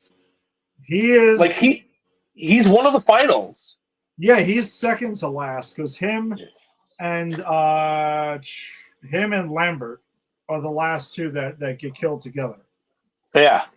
So progressive stuff, and then Ripley being a woman who is the smartest and most capable person on the Nostromo, I think, hands down. Oh, without question. Without question. Oh, damn. You know, I meant to open the show with the line from Avengers Infinity War. Like, Peter Parker's like, hey, you guys seen that old movie Alien? You know, that's right. when they knock him out into space or whatever. Oh, that's awesome. I forgot Peter, about that. Yes, Peter, we've seen that old movie Alien. That old movie. Fuck you, Peter Parker. No, but I think this is such a perfect movie. I think visually it's beautiful. This is 1979. This is all practical effects. None of this is CGI. And No. looking it through my 2025 eyes, this movie holds up. This movie looks better than a lot of CGI shit I saw. So I wanted to get into that with you because we both own the same box set. Yes. Okay. Now you watched the 1979 theatrical cut. I did. It was the remastered version, but it wasn't a theatrical cut. And the reason I watched it over the director's cut was because Ridley Scott has said that he prefers the theatrical cut. Okay, because I know, and now, off the top of my head, like I don't remember some of the differences because even there's an interlude with Ridley Scott who says he didn't change too much with the director's cut. It was just, I think the movie kind of like has a little bit of a faster pace to it. Okay.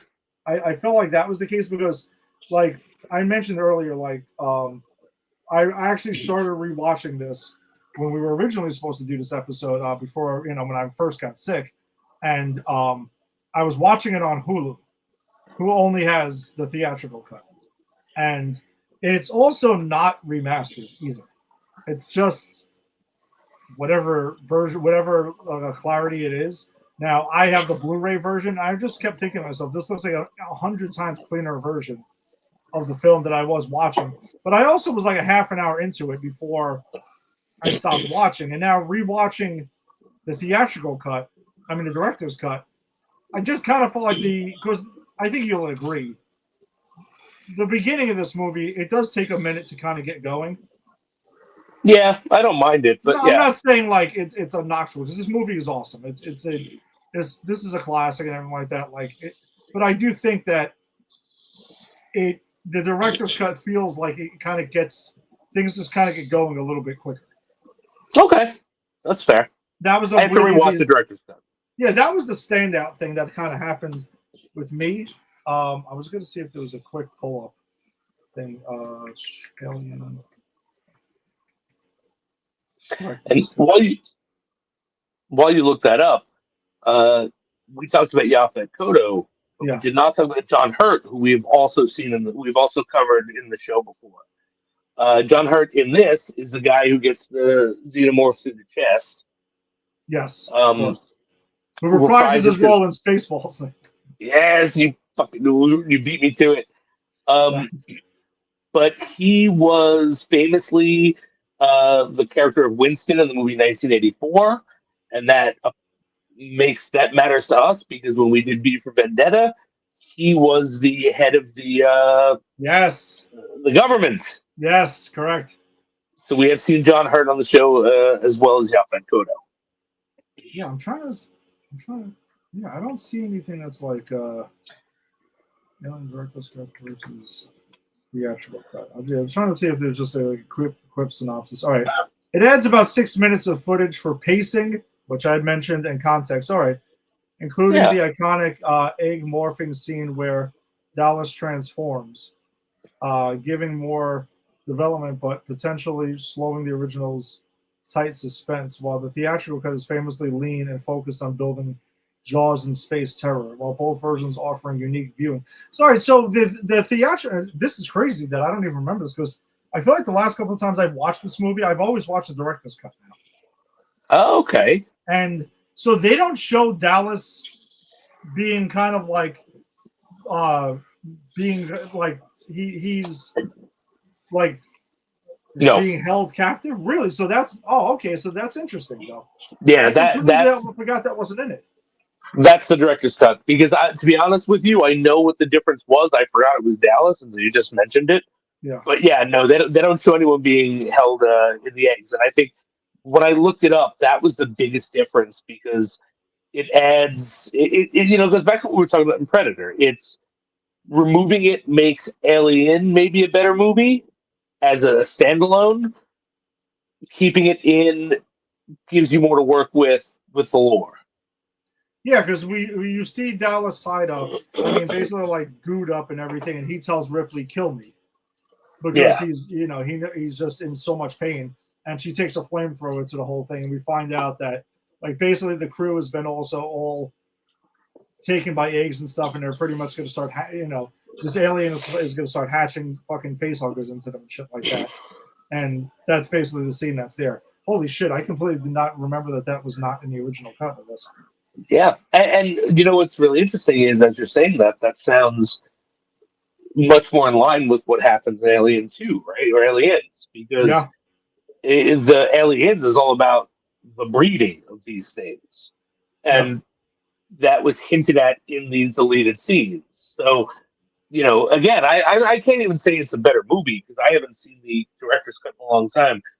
But it seems like one of those things, like, regardless of which cut you're watching, it's good, right? Like, one might be a tighter movie, the other gives you much more into the lore of the future. Yeah, so it's a 6-minute thing, whichever version you choose to go with. If you're going to rewatch it, apparently, you'll be in good hands no matter what. I thought it was a pretty cool scene, though. I remember seeing it a while ago. It is pretty cool, and more Tom Skerritt's always good.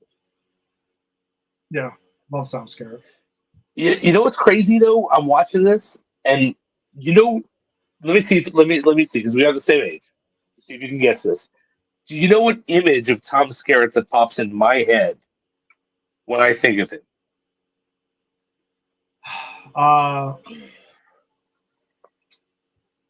Top Gun?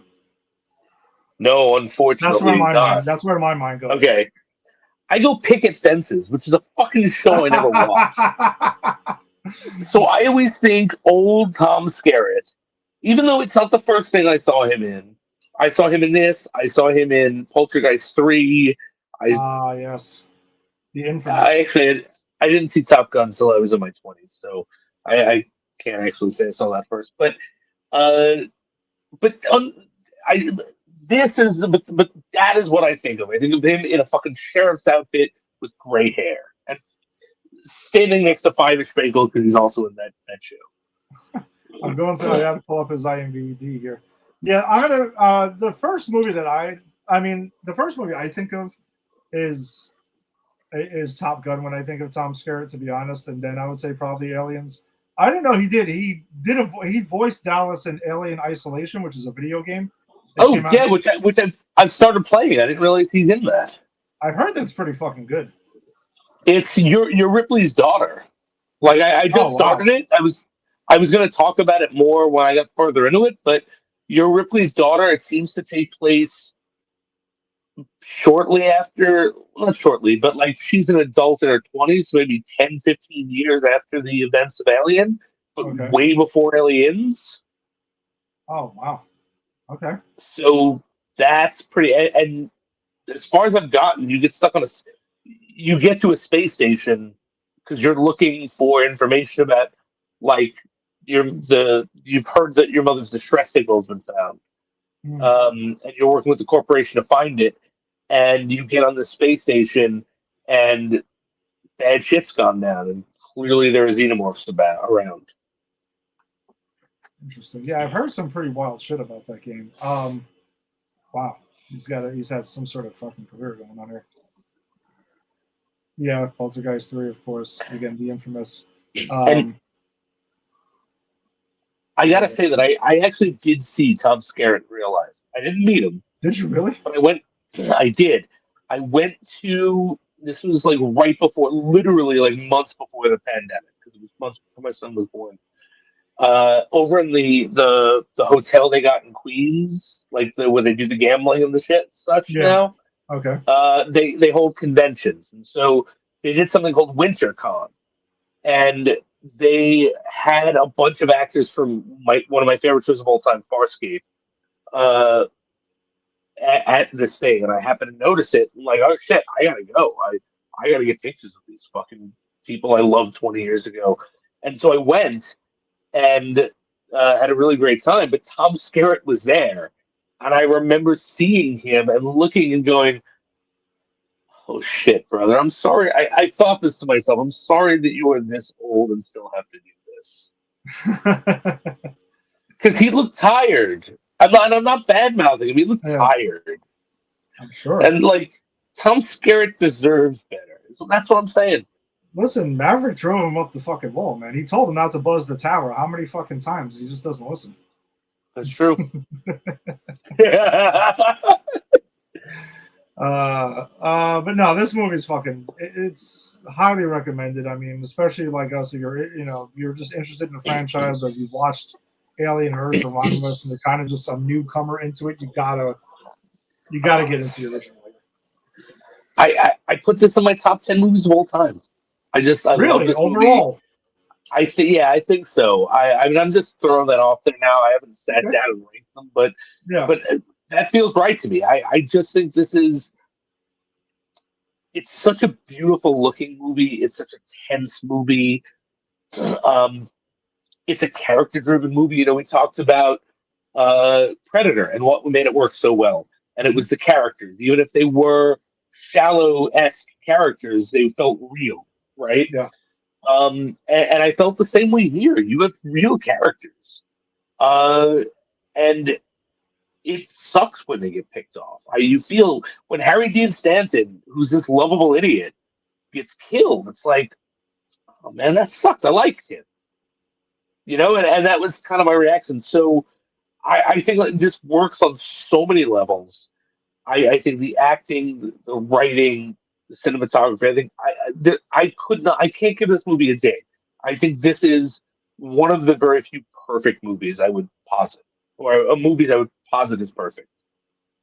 Yeah, and I'm not gonna think this movie at all for like anything, even upon rewatches. And I've seen this movie a bunch of times too. At this point, the last time I rewatched it was before Alien Romulus came out in the theater, because Alien Romulus takes place between Alien and Aliens.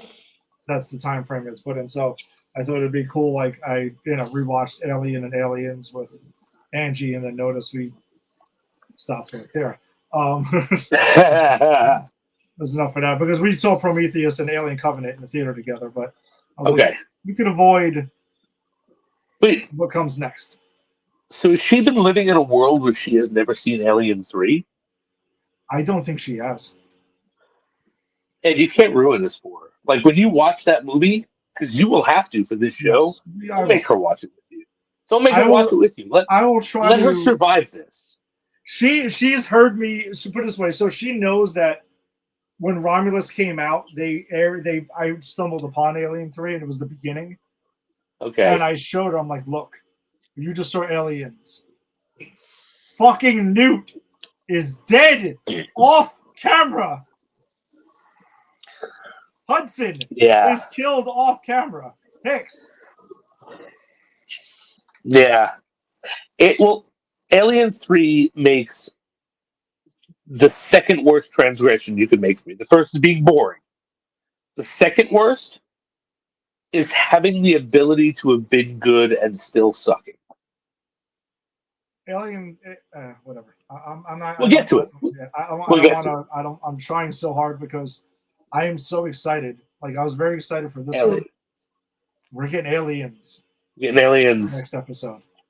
Which I would say one of my favorites. I would put that up there if we are not going by my rule of trilogies for this movie, because I do think it does exclude Empire Strikes Back. Empire Strikes Back is not a complete movie in and of itself. It doesn't work if you end the series there. But I agree with you that Aliens is not necessarily a trilogy thing. So it's not, because Alien 3 basically tries to ignore it. You're right. So I'm going to say that it is absolutely in the running for best sequel of all time, and I think it actually makes James Cameron the best maker of sequels of all time. He is. I don't listen.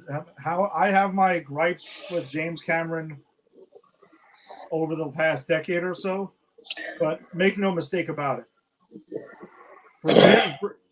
He makes Aliens is my favorite movie of this franchise. So I can see that. Again, and great fucking movie. Yeah, I don't knock this movie at all, but Alien is your favorite. Aliens is my favorite, and we're gonna get into that one next week. It is definitely in the conversation also for best sequel ever made. Mm-hmm. right? Along with Terminator 2. Like, I know that's where you're going. Like, Terminator 2 and Aliens are two of the best sequels. And Gremlin 2, the new batch. You want to go. The Dark Knight also in there. I think when we're getting movies together like Terminator 2, Judgment Day, Aliens, and The Dark Knight, Gremlins the new batch. I have to say that The Dark Knight was conceptualized as a trilogy, so we can't allow it. No, you can't. I'm not gonna. I don't. You can't take it out of it when they just made Batman Begins, which obviously there was a sequel intended for.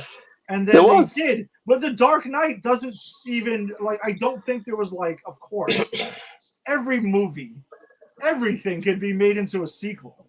But I'll even take back The Empire Strikes Back, because, again, Lucas supposedly wrote that together. Oh, well, I had written it all, you understand. I had originally thought that it was about a trade dispute. I just didn't have the funds to make the movie about the trade dispute. Yeah, exactly. So, I'm going to strike that from there. But The Dark Knight, Aliens, Terminator 2, 100% in the conversations for the best sequel ever made. Gremlins 2 is a new batch. Although I will say this. Dark Knight, I wouldn't even. That is it. Like, if we're talking movies, that is the best movie that has been a sequel. I mean, I think some would, and I might be. I got to think about it more. T2 Judgment Day. And you know how much I love T2 Judge. Like, honestly, if you put a gun in my hand and ask me what the best sequel of all time was, all kidding aside, I would say T2 Judgment Day.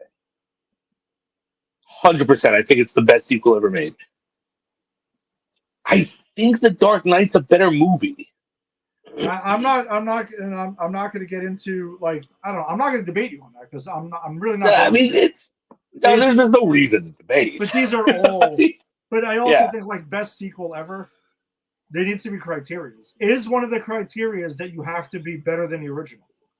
I agree. All right, so if that's the case, if that is the case, see, that's where maybe we're going to disagree on Aliens. You also know I like Aliens more than Alien. You like it the other way around. Oh, but I think, all right, I would say equal or better. Okay, fine. That's fair. Okay. Yeah, because I think saying better is a bit unfair because it puts the one at a disadvantage. I think you don't have two without one, right? So I think it has to at least be equal or different. And I think Aliens is both equal and different. Because I prefer Alien. I think Alien's a fucking phenomenal movie. Yeah. I think it's every bit as good as this movie. It's just so different that it's hard to compare them. And I think that's also part of what makes it a great sequel. Yeah, because it wasn't trying to just rehash the original. Like, no, they took the concept and completely took it, like, in a different direction. Right, and this is why I think James Cameron does a phenomenal job with sequels. And again, I'm going back to T2 because I should just say that's my favorite sequel of all time. Yeah. Like, he was at this time really good at looking at blockbusters and going, okay, how can I make this? How can I elevate this? I don't want to say make it better. How can I elevate this? So T2, he elevates from Terminator by going, you know what? This was a really awesome action movie where Arnold Schwarzenegger was a killer robot. What if we made him the hero? Yeah. Right, exactly. And Alien, he looked at that and went, all right, so what do I really like about this movie? That fucking alien. What do I want to see more of? That fucking alien. Yeah. That's what we're going to do. And his instinct's not wrong. No, it's not. It's not. Because you got to take the stakes up. And the stakes of that's it. Taking the stakes up from Alien to Aliens is, what if you were on a fucking ship? Or especially that scene, and I don't want to go into it because I want to save something for next week. But even when they have the tracking scene, and you see the one, and also you see a whole bunch of them, you're like, I remember the first time seeing them, I'm like, holy shit. Game over, man. Yeah. Game over. Nope. What are we gonna? We're fucked, man. It's fucking. It's great. It's absolutely great. And actually, you know what I think we should do? I'm going to send you a Simpsons clip that I want you to watch that we have to talk about in conjunction with that scene, which we don't do enough, but we've done it before. But I will say this, like going back to Alien versus Aliens, and I think this is really important, is I keep making the mistake of saying Alien 2 because of Alien 3, but it's not, right? Alien is a movie about one alien who picks off an entire crew, except for Ripley, and doesn't even like get killed, gets shot in the fucking space, and I believe is what you're encountering when you're playing Isolation. Yeah.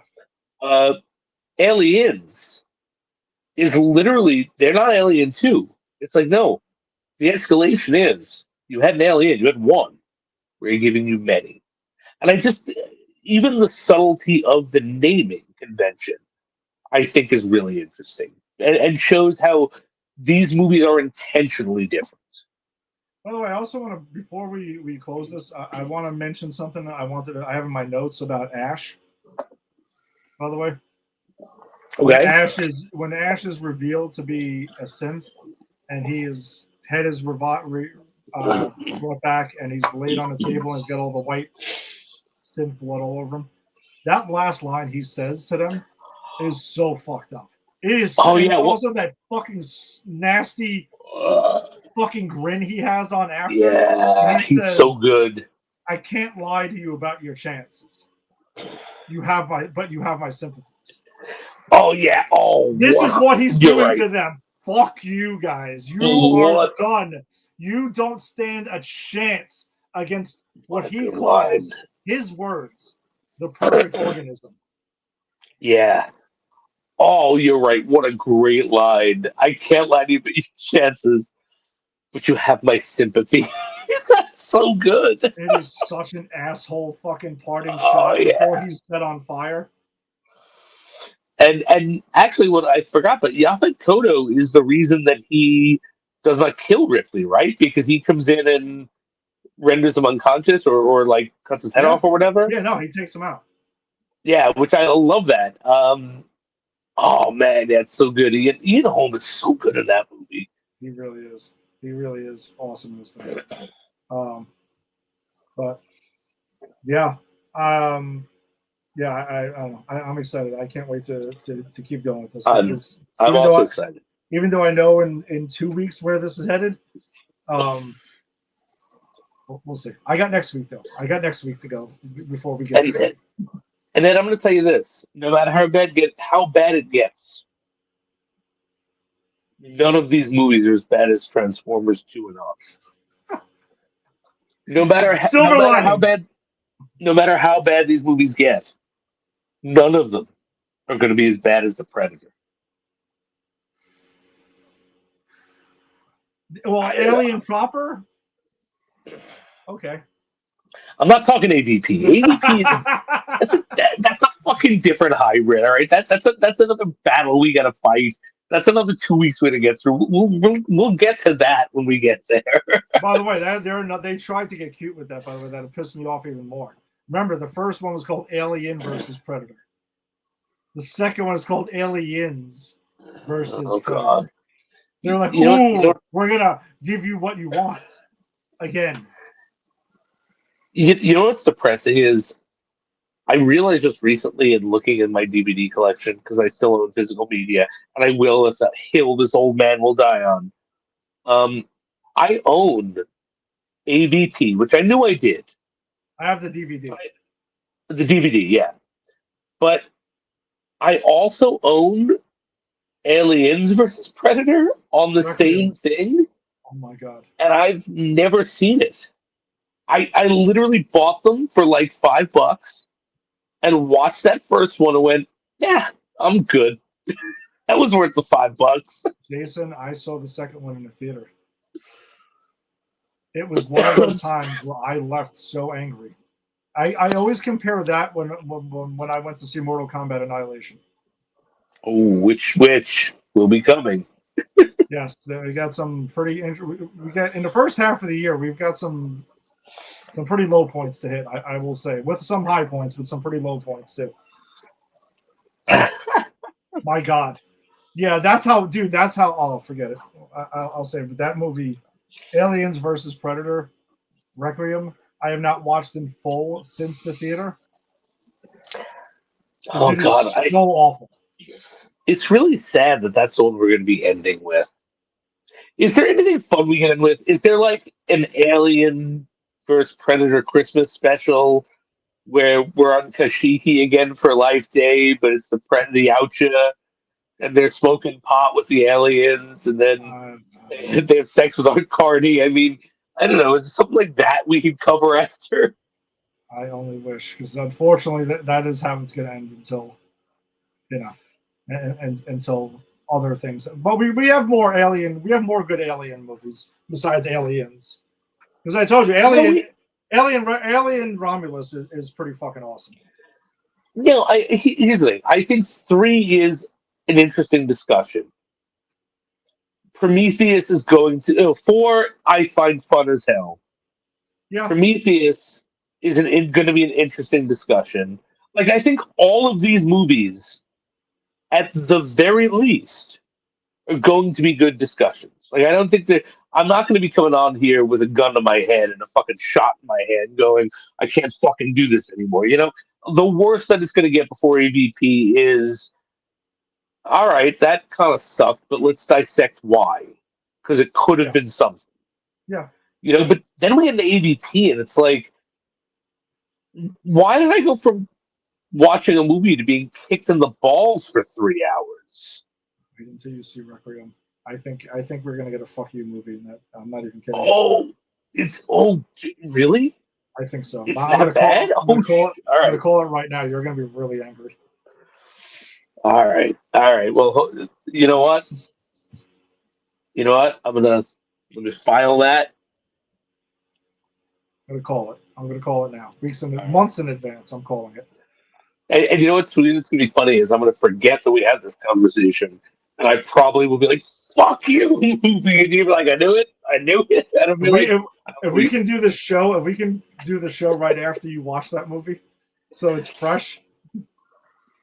You know what? I'll tell you what though. If I feel a fuck you movie in me after I watch it, I will text it to you, and you can feel free to screenshot it and project it to the audience.